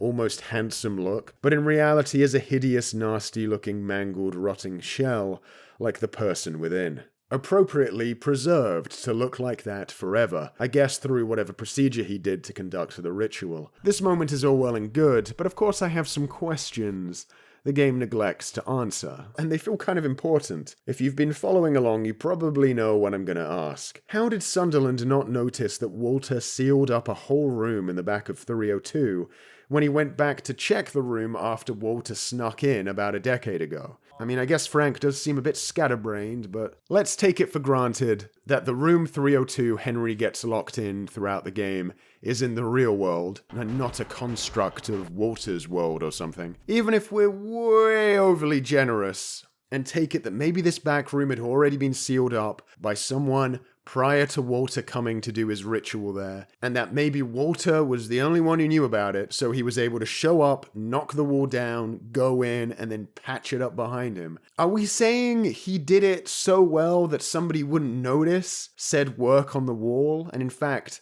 forget there was a room there at all? Like, it's not like Walter could have wallpapered it behind him. There would have been some indication that the wall had been knocked down and then rebuilt from the other side. Maybe he did leave a massive mark in the wall, but Sunderland forgot there was a room back there and saw the mark and went, oh, that looks bad, I better paint it over? Or someone else who moved in later painted over the exposed rebuilt wall for the fun of the DIY project? A diary entry earlier in the game from Joseph claims that he got so scared he walled off the storage room. Walter's ritual room does look like some kind of storage room, but remember, when you receive this diary entry, it's supposed to be a hint to check the storage room you already have access to find a new portal. The diary entry might have been Joseph getting so scared he closed off that second portal you use in the second half of the game, scared something would come in through it. If the implication is that Joseph patched Walter's ritual room up when he was trapped there, that wouldn't make any sense anyway, because one, he would have had to have been under some spell to not notice Walter in there the years he lived there, and two, Sunderland would have also had to have been under said same spell when he went to check the room days after Walter did the ritual there. It's a shame the only way all of this totally adds up is magic, or that Walter conducted no ritual in 302, his body isn't there, and the room Henry discovers is some manifestation, or Walter did conduct a ritual in there, but the remains of it are only visible to Henry for some unknown reason. But if any of that is the case, it would really undermine the reveal that the inhabitants of 302 have been suffering a curse because the remains of a cultist and his ritual are hidden in their very home. Again, a type of chill that is at the heart of the type of horror that SH4 is trying to evoke with its The Room concept. Terror violating the mundane within our supposedly safest places. I'm gonna go with Walter has the bricklaying skills of a savant, and Sunderland has never bothered to fully tally the rooms in his building, or is very forgetful. Which isn't great, but I so desperately want to be able to praise this twist, so let me off. With the exit keys in hand, the moment has arrived to finally unlock the twisted chains on your front door. This is a moment the game has been teasing since the start, and in the end, it decides to go the undercutting route, having the door finally dramatically open, but straight into another Walter Hell world, this time the apartments again. There's a version of SH4 where undercutting opening this door could have been effective, but considering how dour and miserable the events of the title are up to this point, how much of an effort and challenge it is to get to here, undercutting the achievement feels like a bit much. It weirdly undersells the importance of the front door of room 302. This thing that the game is trying hard to sell you as this iconic piece of, iconography, with it just ending up being another portal to a level like the other holes in the room, and one you've effectively already been to at that. Maybe opening the door could have been your last action in the game, the ultimate reward, or served as a way to draw Walter's spirit out into the real world for some kind of smackdown. As it stands, it feels like the importance of SH4's most striking bit of imagery gets discarded rather abruptly and unceremoniously, just to unlock the next repeat level. There is a bit of a difference with the second apartment visit. The level's look has changed a bit. It now has these writhing, pulpy walls that hint at evil growing restless as the game ramps up to its finale. Some new obstacles have been placed, forcing you to take a different route, and unlike the second visit to the other levels, your map from the previous visit doesn't carry over, which could imply this isn't the same manifestation of the apartment we visited before in the game. In fact, wouldn't it be interesting if, as the return of the god draws near, the door did open to the real world, and Walter's nightmare has spread outside of his weird, separate reality into the normal, regular world, original Silent Hill style. The stage is even called Outside Room 302 when you save your game after reaching here. It's not referred to as a quote-unquote world like the other levels. I really like that idea. There's just one problem. If you return back inside room 302 and look out the window, you'll see the rest of the building and its interiors are looking just fine. It's a shame because I think that would have been an awesome twist. To peer out the window that was once a lookout at normalcy you were being barred from, and now at the end instead you see Walter's world has breached containment and seeped out there as well, implying for a change that maybe you're safer in room 302. But that's not what happens. I suppose we should try to ask the question, how real is room 302? Well, it's probably the most real place you get to explore in this game. The peepholes and the windows clearly give Henry some real-time insight into the real world, so it's unlikely Henry has just knocked out the whole game and just experiencing room 302 in an alternate reality like Walter's worlds. My take is that during the course of SH4, room 302 is the only part of the game behaving like a traditional Silent Hill level, where a manifested nightmare is corrupting a real place, with all the weird things that go with that. Like, for one example, not being able to leave until you accomplish some goal. But that corruption for now is contained to the room. Henry is trapped, but he can still look out to see things happening around the room's exterior. I guess there's the question of how Henry can bring items back from Walter's dream world into the far more real room 302. Well, if room 302 is more like the levels of past Silent Hill games, there's no reason it couldn't manifest physical objects as well. And maybe objects can be brought through and manifested in the real world by coming through the conduit to Walter's dream world that room 302 is. Henry making the room manifest items when he comes into contact with them in Walter's world and exits back into his physical body. In that sense, Henry wouldn't physically be entering a portal in room 302, but the player entering a portal in 302 is itself a kind of dreaming moment, merely representing Henry entering Walter's dream world. I mean, we know entering a portal from the apartments can't be an entirely literal process, because when returning to the room, Henry wakes up in the bedroom with no portal in sight, and even when he enters a level, as long as there's a cutscene involved, Henry doesn't shoot out of the hole ready for business. He comes to in the world as if waking up from a sleep. One that we didn't see him go into, but perhaps he did slip into, and doesn't remember slipping into, in a similar way that all of us suffer a gap in consciousness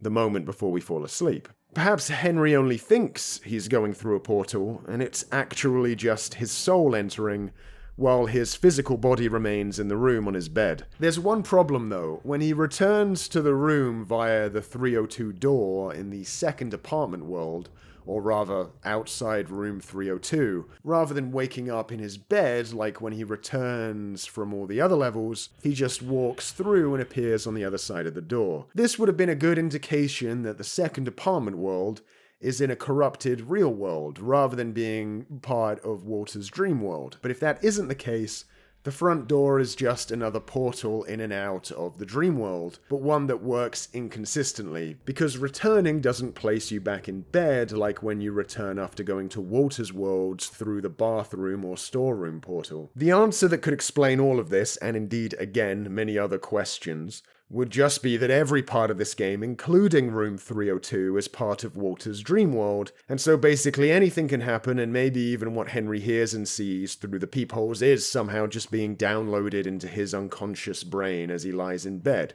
But to me, once you go that route, you start to undermine the premise. Like, what are we doing at that point? Dreaming about being stuck in a room? If the room is just a dream too, and you spend the whole game asleep, why is the room even needed? Might as well just have the whole thing be a bunch of levels you can only wake up from once a monster in them has been killed at the end. We're not moving between reality and dream, we're just waking up from one dream and then waking back up into the other dream. The room also being a kind of dream would undermine the idea I really like. The idea of room 302 being a bottleneck for the cult's world and god to try and enter through. The glass cracking, people outside hearing the fizz bubbling as it's on the verge of bursting out to maybe create an SH1 type scenario, but over Ashfield. In some ways, SH4 returns to the way things operated in SH1. The first game never stated that Silent Hill itself was particularly special or necessary to conduct the cult's rituals, just that cultists happened to be there and that's where they did their thing in SH1. And while SH2 introduced the idea of Silent Hill itself as somehow supernatural, 4 is operating under the rules that you can do these rituals in some other town and perhaps create the same kind of effect. While you can't really undo SH2 making Silent Hill a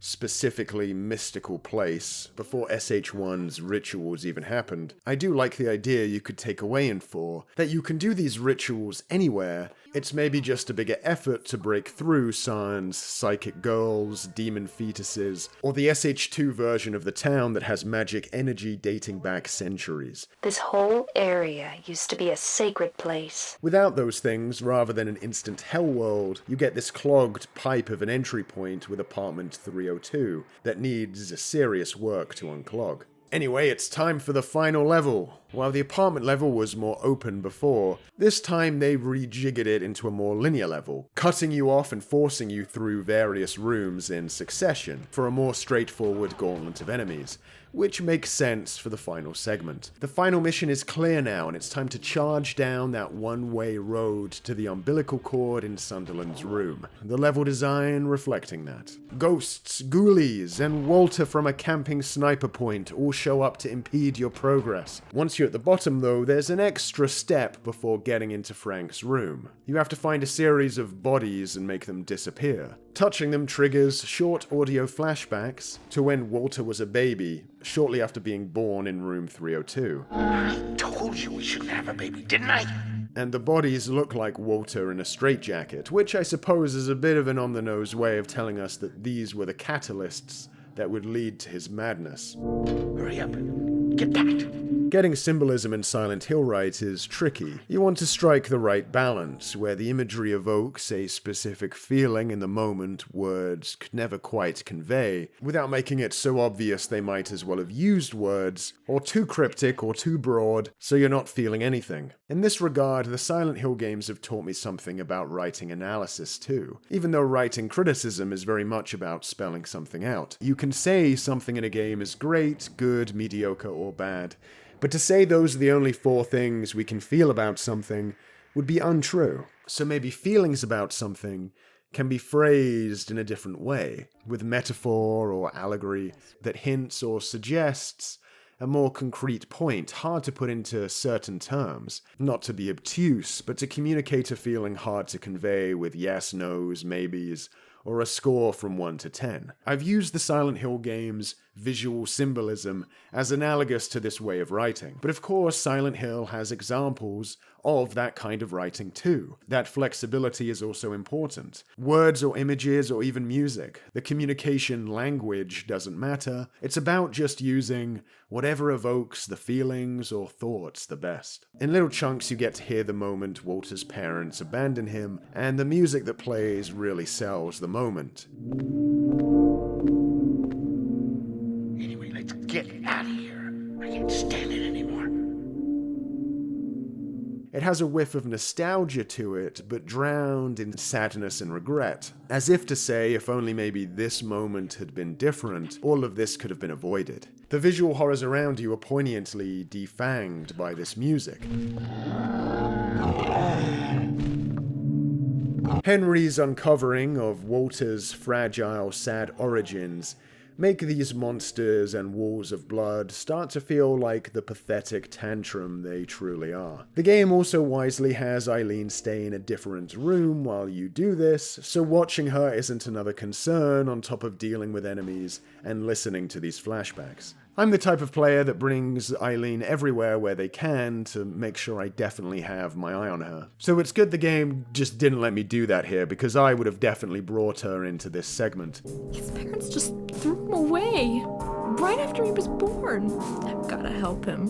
When you return to her, she seems to have made the same discoveries and is feeling sorry for the younger Walter wandering around these worlds. Perhaps a little misguided at this point, to care how the spirit of the younger version of a dead killer is doing. But I suppose the young version of Walter did save her, so it makes some sense she would feel this way. I guess if Walter's dead in the real world, the non-evil young version of him running around these worlds is somewhat just as valid as the older evil version. I actually have a bit of trouble taking this cutscene seriously, because at one point it cuts to a shot from above where you can see some manifested weirdo Silent Hill body dangling about. And it's just a bit surprising to see that acknowledged by the camera mid-conversation, when the characters in the scene don't care about it. Because it gives the impression they've really gotten over their situation. It's like the characters are like, yeah, there's some weird Silent Hill shit in the corner. What do you want from us? To keep pointing it out? Once in Sunderland's room, the umbilical cord is so evil and foul, it immediately knocks Henry to the ground. Both this and the previous scene have 3 variations based on how much punishment Eileen's taken during gameplay. From not much to a lot.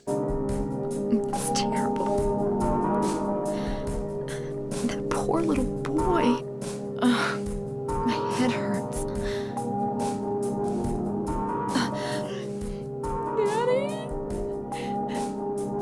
Where are you? It's a nice touch, but doesn't change the direction of the story much here. If she's not taken much damage, she will leave in some misguided quest to try and help child Walter. Even finishing the 21 sacraments won't help that boy.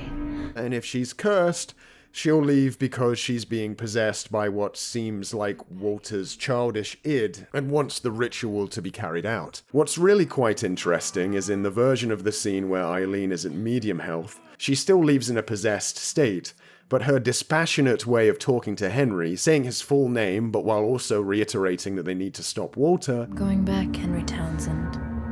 We're the only ones. The only ones Who can stop him? Almost makes it sound like it's Joseph possessing her. Maybe Walter needs a very hurt Eileen to possess her and have her act against her interests. I'll wake you up. While Ghost Joseph can get in if she's at half health, because they're more aligned on what they want to do. That said, why Joseph would possess her to send her off into danger without the umbilical cord Henry just got, they need to kill Walter, doesn't make a whole lot of sense, so maybe not. Your final push is to get back to room 302, and the game fittingly spawns some more foes, like this surprise ambush here, which serves as your last major enemy challenge. But to me it comes off almost like Walter's power is getting a little more desperate to slow you down, which feels good in a way.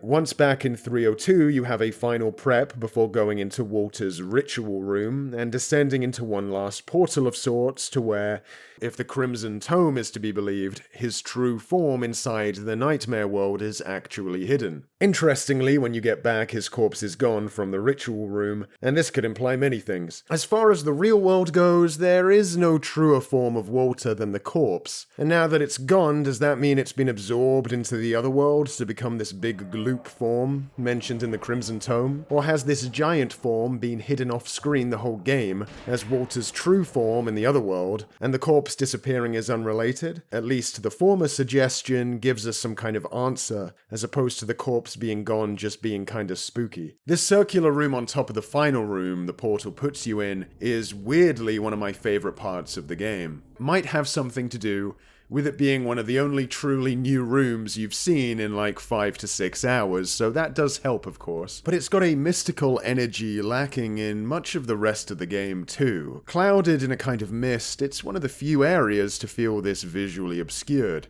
lending it a more unknowable feel, engulfed in red haze with unsettling human drawings on the walls that feel ceremonial in the worst way possible. Henry gets plopped down here in a floating fetal position, and while he enters pretty much all levels sprawled out, knocked out, defenseless, this is the clearest example yet of Henry being ejected from room 302 like a baby being born. If Walter believes room 302 is his mother, then it follows that the room would birth you into its levels. Probably should bring up, while we still have a chance to, that all these big meat tubes in his worlds are probably umbilical cords, to drive home that idea even more, that Walter yearns to be connected to some kind of mother. I will say, though, that when the game goes as far as to have a character, in plain English, say that Walter believes room 302 is his mother, the symbolism of being birthed out of that room into the levels feels a bit perfunctory. Like, it follows that that would be the case, but it doesn't really do much for the story when you've already replaced the implication with an explanation. In a game where room 302 was only figuratively believed to be Walter's mother, and not literally believed to be so by the character manifesting this game's worlds, being birthed into the levels would have made it something to reflect on more, and a more indispensable part of constructing the story. There's one more hole to jump down, to a giant sacrificial chamber. Some giant dark entity awaiting tribute down there, and Walter on the verge of completing his goal as he leads Eileen towards her demise. I've nitpicked this game a lot, but this cutscene, I have to say, sums up probably the biggest problem I have with Silent Hill 4. Where is the heat in this scene? Where is the passion? It's totally a valid choice to make the main character of a Silent Hill game introverted, and there's ways that works in SH4, but does that mean, and I'm not kidding about this, that he can't say a single line of dialogue to the main villain in the entire game? Not a single one? Unless you count the few exchanges he has with Child Walter, which I do not. Not even in these final moments can Henry come out of his shell a little, for some kind of exchange with the guy who made his life hell. No? No? It speaks to a larger problem which is pretty obvious, I think, watching or listening to this video, which is that I've spent most of my time picking apart memos and lore, and all that mystery stuff is fine and good, but a big part of the Silent Hill games used to be these big emotional moments and performances, the in-the-moment human drama, and there's just so little of that in SH4. Some well-directed performances here and there, but the game lacks those contemplative character moments or those emotional spikes that were often some of the most memorable and shaking parts of the older games. A lot of those moments were in the Sato Works CGI cutscenes, and without those after 2, I don't think the series was ever going to reach the raw emotional depth of those again. The subtleties and the expressions, combined with the tasteful uncanniness of their direction, they said so much with so little. And after they were gone, the games struggled to get back there. Silent Hill 3 still swung for moments like these anyway, that delivered on similar goals. Though I argued there was dialogue in that game that could have made for amazing cutscenes or voiced monologue, instead of just memos and internal thought text, it still acknowledged the weight its lead carried with her in compelling scenes. Most of the time, SH4 is way too caught up in justifying,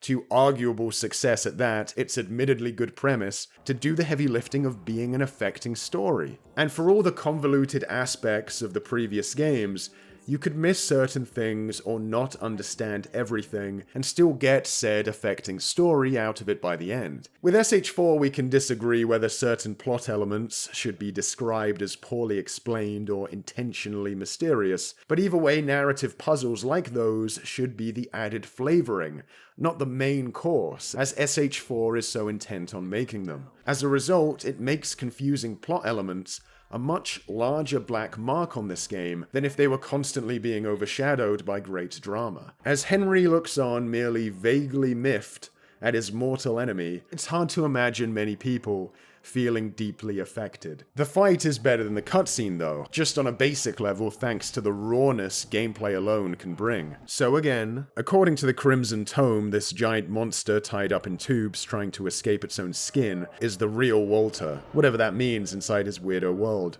At the start of the fight, regular Walter is invulnerable. Once you slam the umbilical cord into the big guy, these ritual spears unglue themselves from the wall, so you can skewer Big Walter. It's a good time. Every time you jab one of these suckers in, Walter drops to the floor in pain. And it feels good to see him struggling. As you fight, a possessed Eileen will be walking towards her doom. She'll do this no matter how well you looked after her, but the less damage she took over the course of the game, the more she'll be able to resist and the slower she'll walk. If she's taken a certain amount of damage throughout the game though, she will simply walk too fast for it to be possible to beat the fight before she meets her end. The camera will cut back to her progress occasionally to keep you sweating. The limited time you have really adds to the best moment of the fight, which isn't executed in any spectacular way, but by nature of what's happened and what is happening in that moment, it succeeds at getting the blood pumping anyway. It's the moment where after playing through an incredibly demanding game, being taunted and played with by this asshole, the last spear goes in and he finally becomes vulnerable to attack, and you race over to him to kick his ass.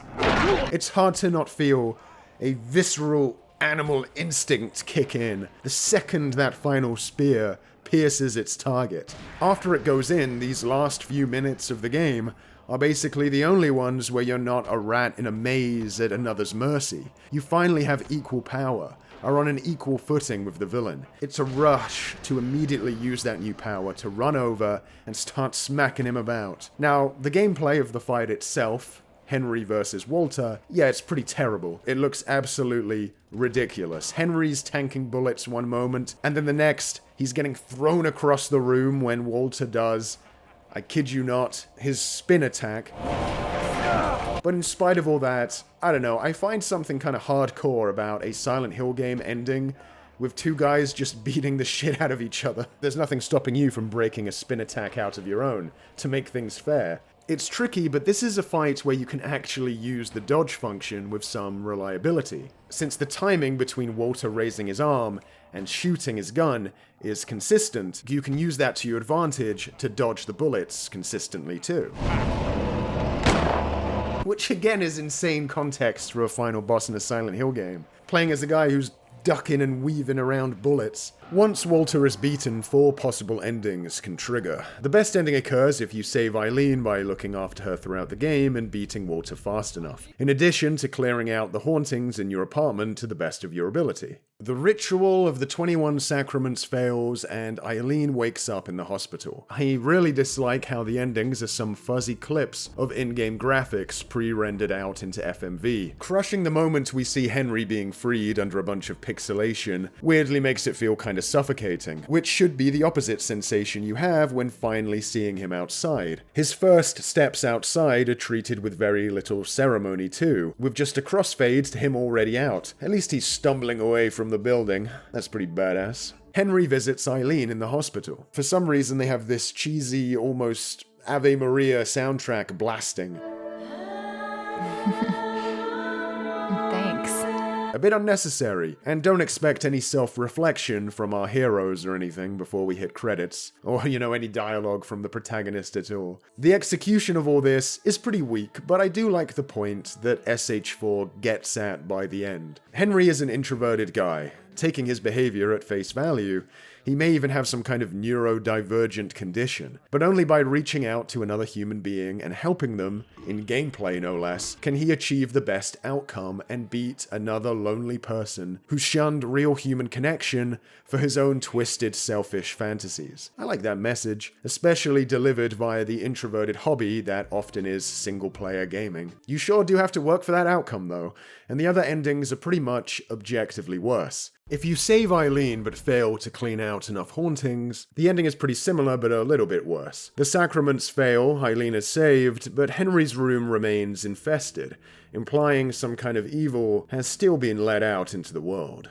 If you clear the hauntings but don't save Eileen, the 21 sacraments are prevented, plus evil overall is contained, but Henry is devastated by Eileen's loss. And in the worst ending, where you fail to save Eileen and don't clear the hauntings, Walter seemingly succeeds, not just spelling the end for Eileen, but Henry, Frank Sunderland, and others. These are less endings based on decisions or playstyle, but just natural ratings of your gameplay performance, which means there's not a lot of incentive to replay for others once you've gotten the best one. The bad ones exist more to encourage you to try again for a better one, rather than to say something about the player, like 2's endings, for example. If you treat Maria well in gameplay in that game, you get the Maria ending, where James takes her home with him. Whereas if you don't, the game assumes James didn't care about Maria as much, and was suspicious of her, even if he didn't like seeing her get killed. Whereas if you treat Eileen badly in 4, the game doesn't make the assumption that Henry cared about her any less, but that the player did a bad job at the intended goal of trying to save her. Eileen. It's a different approach that is perhaps intended to reward the player's skill more than something like 2's endings, which are trying to say something about the player and by extension James. But a lot like in the first game, it means I don't have much interest in seeking out other endings once I've gotten the best one. However, I would put 1's endings over SH4's, because the reward in 1 for getting the better endings is more than just you saved the day and restored the status quo, but you get given implications and questions on top of that. Henry gets a whole baby, while in SH4 the best ending wraps up like an episode of the week that needs to reset before next time. The one other ending that's of course worth analysing a bit is the worst one, where we see the results of the 21 sacraments, which weirdly in this ending occurs even though Henry still beats Walter up. Young and old Walter get to be in a corrupted room 302, child Walter loving it, while adult Walter seems to have powered down, his mission complete. We don't see the cult's god being born or anything like that, but the radio does mention that events similar to some that occurred in Silent Hill years ago have started up in Ashfield. And not just the recent murders in the vein of Walter's past publicized sprees, but unexplained deaths and strange phenomenon, which could imply some Silent Hill 1-esque event is starting up in Ashfield. 5 unnamed police officers have been found dead for reasons unknown in the South Ashfield Heights apartments, along with its superintendent, Mr. Frank Sunderland. All other residents of South Ashfield Heights have been rushed to St. Jerome's Hospital, many complaining of severe chest pain.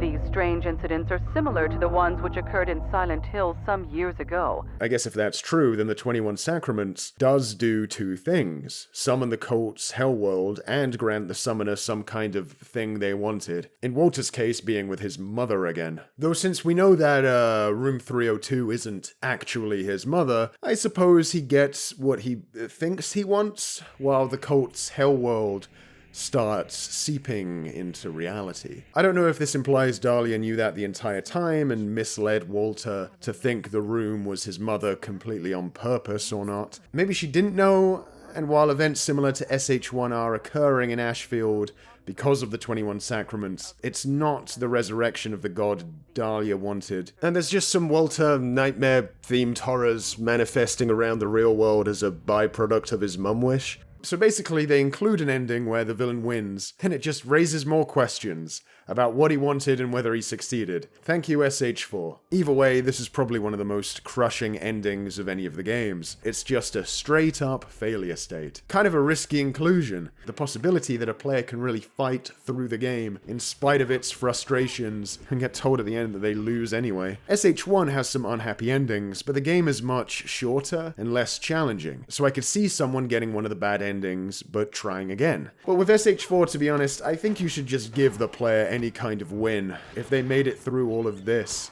The credits theme is a win though. This time the cheesy droning lyrics don't quite do it for me, like with 3's credits, but the guitar track itself is one of the best in the series.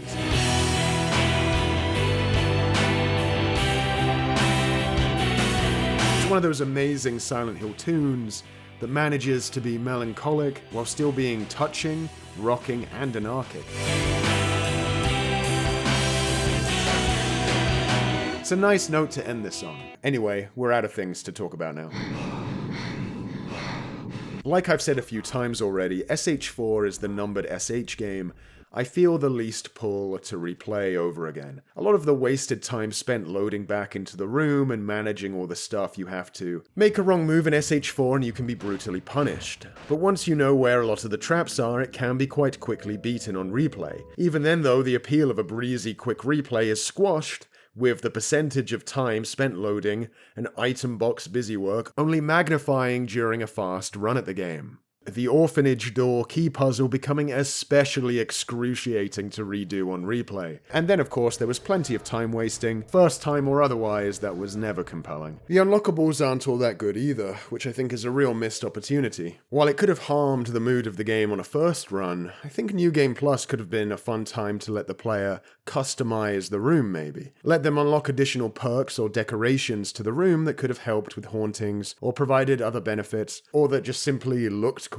It feels like a missed opportunity to not jazz up New Game Plus a bit by giving you more control over the environment you'll spend the entire game visiting over and over. It's also a bit of a shame not to include any additional special New Game Plus endings that aren't just related to game performance, like the Rebirth ending in 2 or the UFO endings. In general, the unlockables here are middling. There are only 2 unlockable weapons, one for Henry and Eileen respectively, and some revealing costumes for the 2 women in the game, and even a flirtatious dance from one of them. It's interesting because Silent Hill has never really done sexy outfits as unlockables before, unless you count this, and maybe you do. I think they haven't been included before this because these games aren't really the venue for them to shine in. I mean, the grey empty hall, the windy ominous ambience.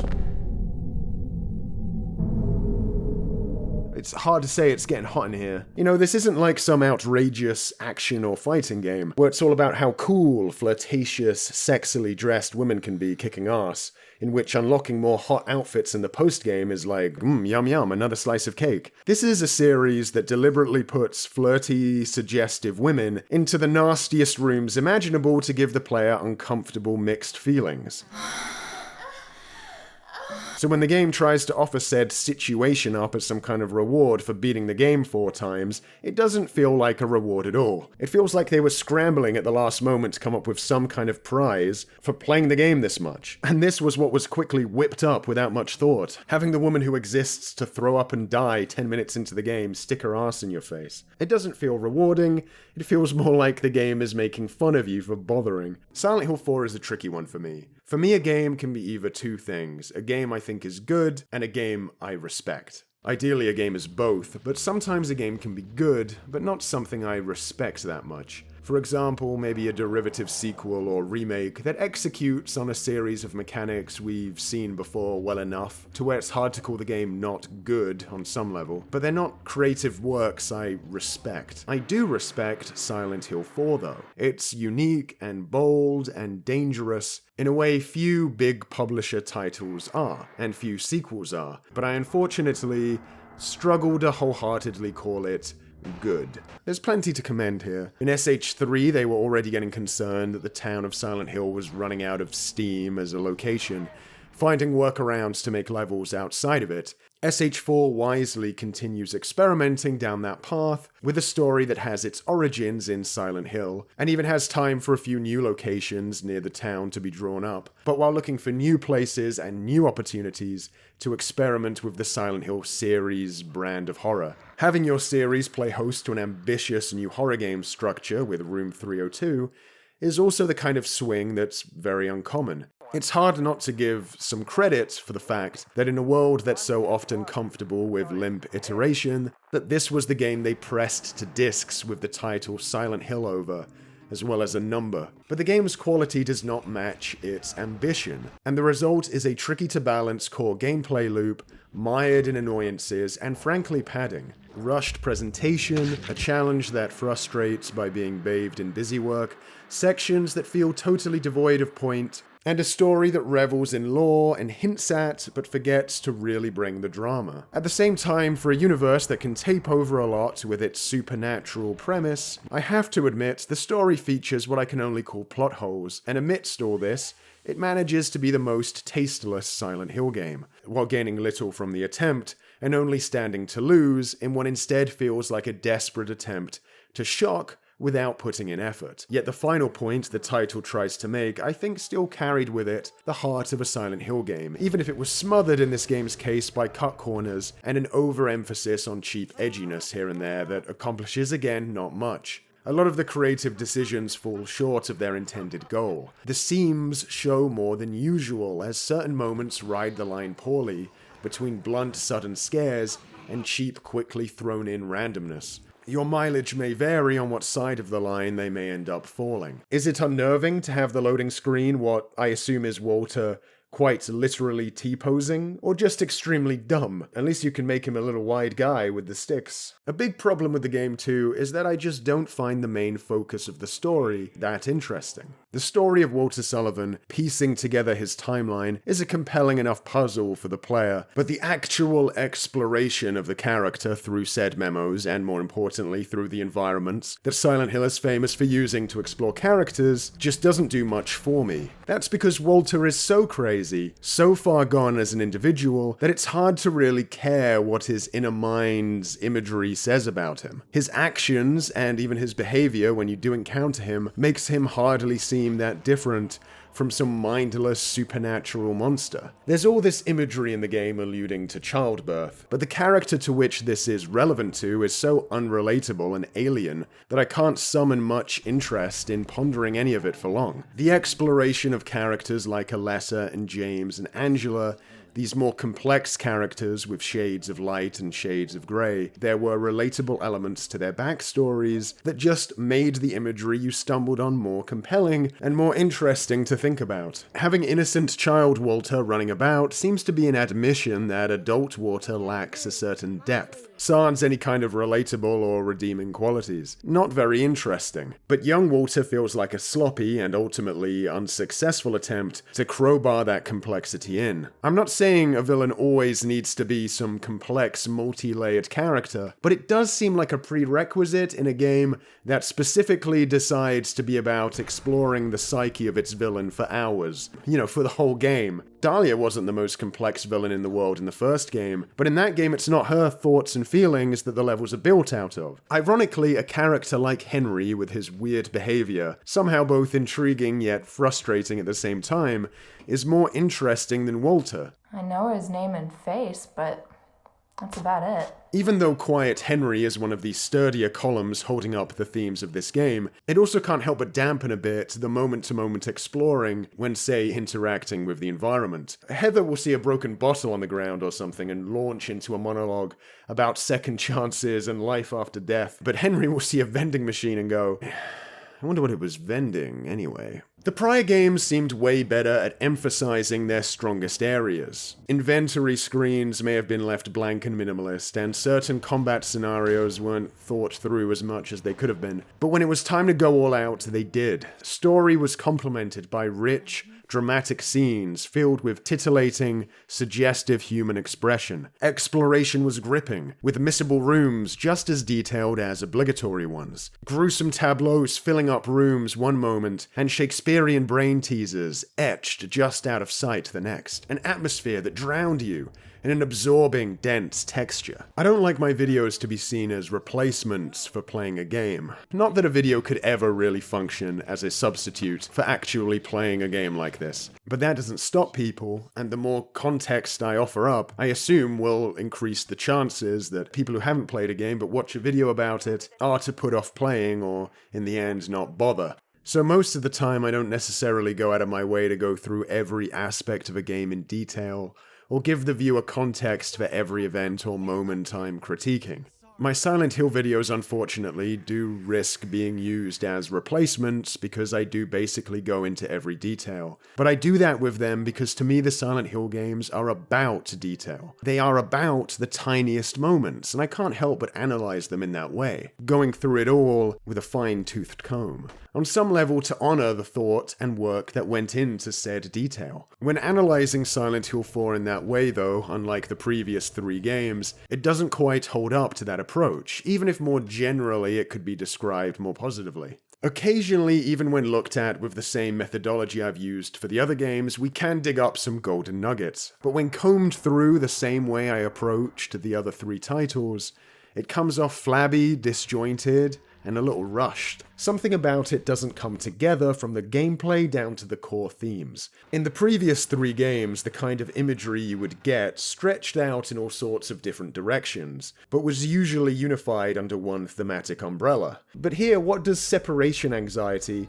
have to do with ghosts? What do the fleshy walls mean in this one? I guess it's all a womb thing? But I thought 302 was the quote-unquote womb. That ejects you into another womb? In previous games you would stumble on something interesting, and usually the more you dug into it, the more interesting it would get. Whereas here you stumble into an interesting concept and idea, but the more you dig into it, the more it starts to fall apart. However, I think it was important to analyze all 4 games in the same way. One aspect that involves external material that is hard not to mention, even just for the sake of acknowledging the shadow it casts, while not necessarily factoring it in to whether we're going to move our deck chair or not, is the controversy around whether Silent Hill 4 was always meant to be a Silent Hill game. Some interviews claim it was.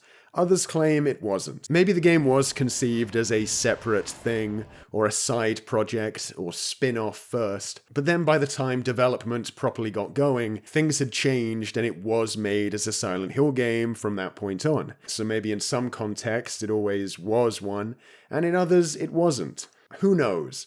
But I don't care either way. Figuring stuff like this out is usually just an exercise to determine what individual or individuals may deserve praise or blame for how things turned out. Are its choices as bold for a sequel if it wasn't intended to be one? Should the game be judged the same way as its predecessors? I don't think this should be much of a factor in how art is judged, though. Sometimes a genius idea can be achieved on accident, and at other times a bad idea can have a lot of effort put into it. As much as it's often tempting for us game critics, I imagine I've done this myself in videos throughout the years. I don't think it's worth attributing merit a whole lot based on what led to the result, rather than the result itself. Plus, interviews, that are usually in essence part of a marketing campaign, are taken as gospel a little too often anyway, and then used to make assertions about a finished product. I haven't been above bringing things like this up in my non-Silent Hill videos to complement a larger argument, or just because I thought it's interesting to hear about. I don't think doing so is inherently bad or something, but with my Silent Hill videos I especially wanted to steer clear of this approach, to try and justify my praise or criticism with just the material itself, when it can be so tempting with interpretive media like this to try and shore up your analysis with a quote from somewhere, if as a challenge to myself, if nothing else. Who knows why people say the things they do in the heat of the moment when being questioned? At minimum, your assessment of a work shouldn't hinge on those answers. If Silent Hill 4 was conceived not as a Silent Hill game, maybe other members of the studio would want that downplayed when selling their product to make it look more intentionally made. Maybe it was only briefly conceived as something separate, but some other member of the team thought that exaggerating that period of time made for a more interesting story to tell in the game's release window. At the end of the day, we get the game we get. When it comes to a creative work, the why of things can be interesting, but it's always in service of what is. And what is can be assessed with certainty, whereas why is much more elusive, and subject to change the next time some tidbit floats in the wind to us. In the end, it doesn't matter, because history will care less why the game called Silent Hill 4 is the way it is, and mostly about what it is. And so what is Silent Hill 4? Well, in some ways, it's a lot like Silent Hill. In others, it isn't. In some ways, it's ambitious, and in others, it's indolent. It's a lot like the quiet guitar on the title screen. You can still hear the tune. It's just muffled now, behind a door that cannot be opened. But enjoy what you can make out while you can, in case it's the last time you can hear it.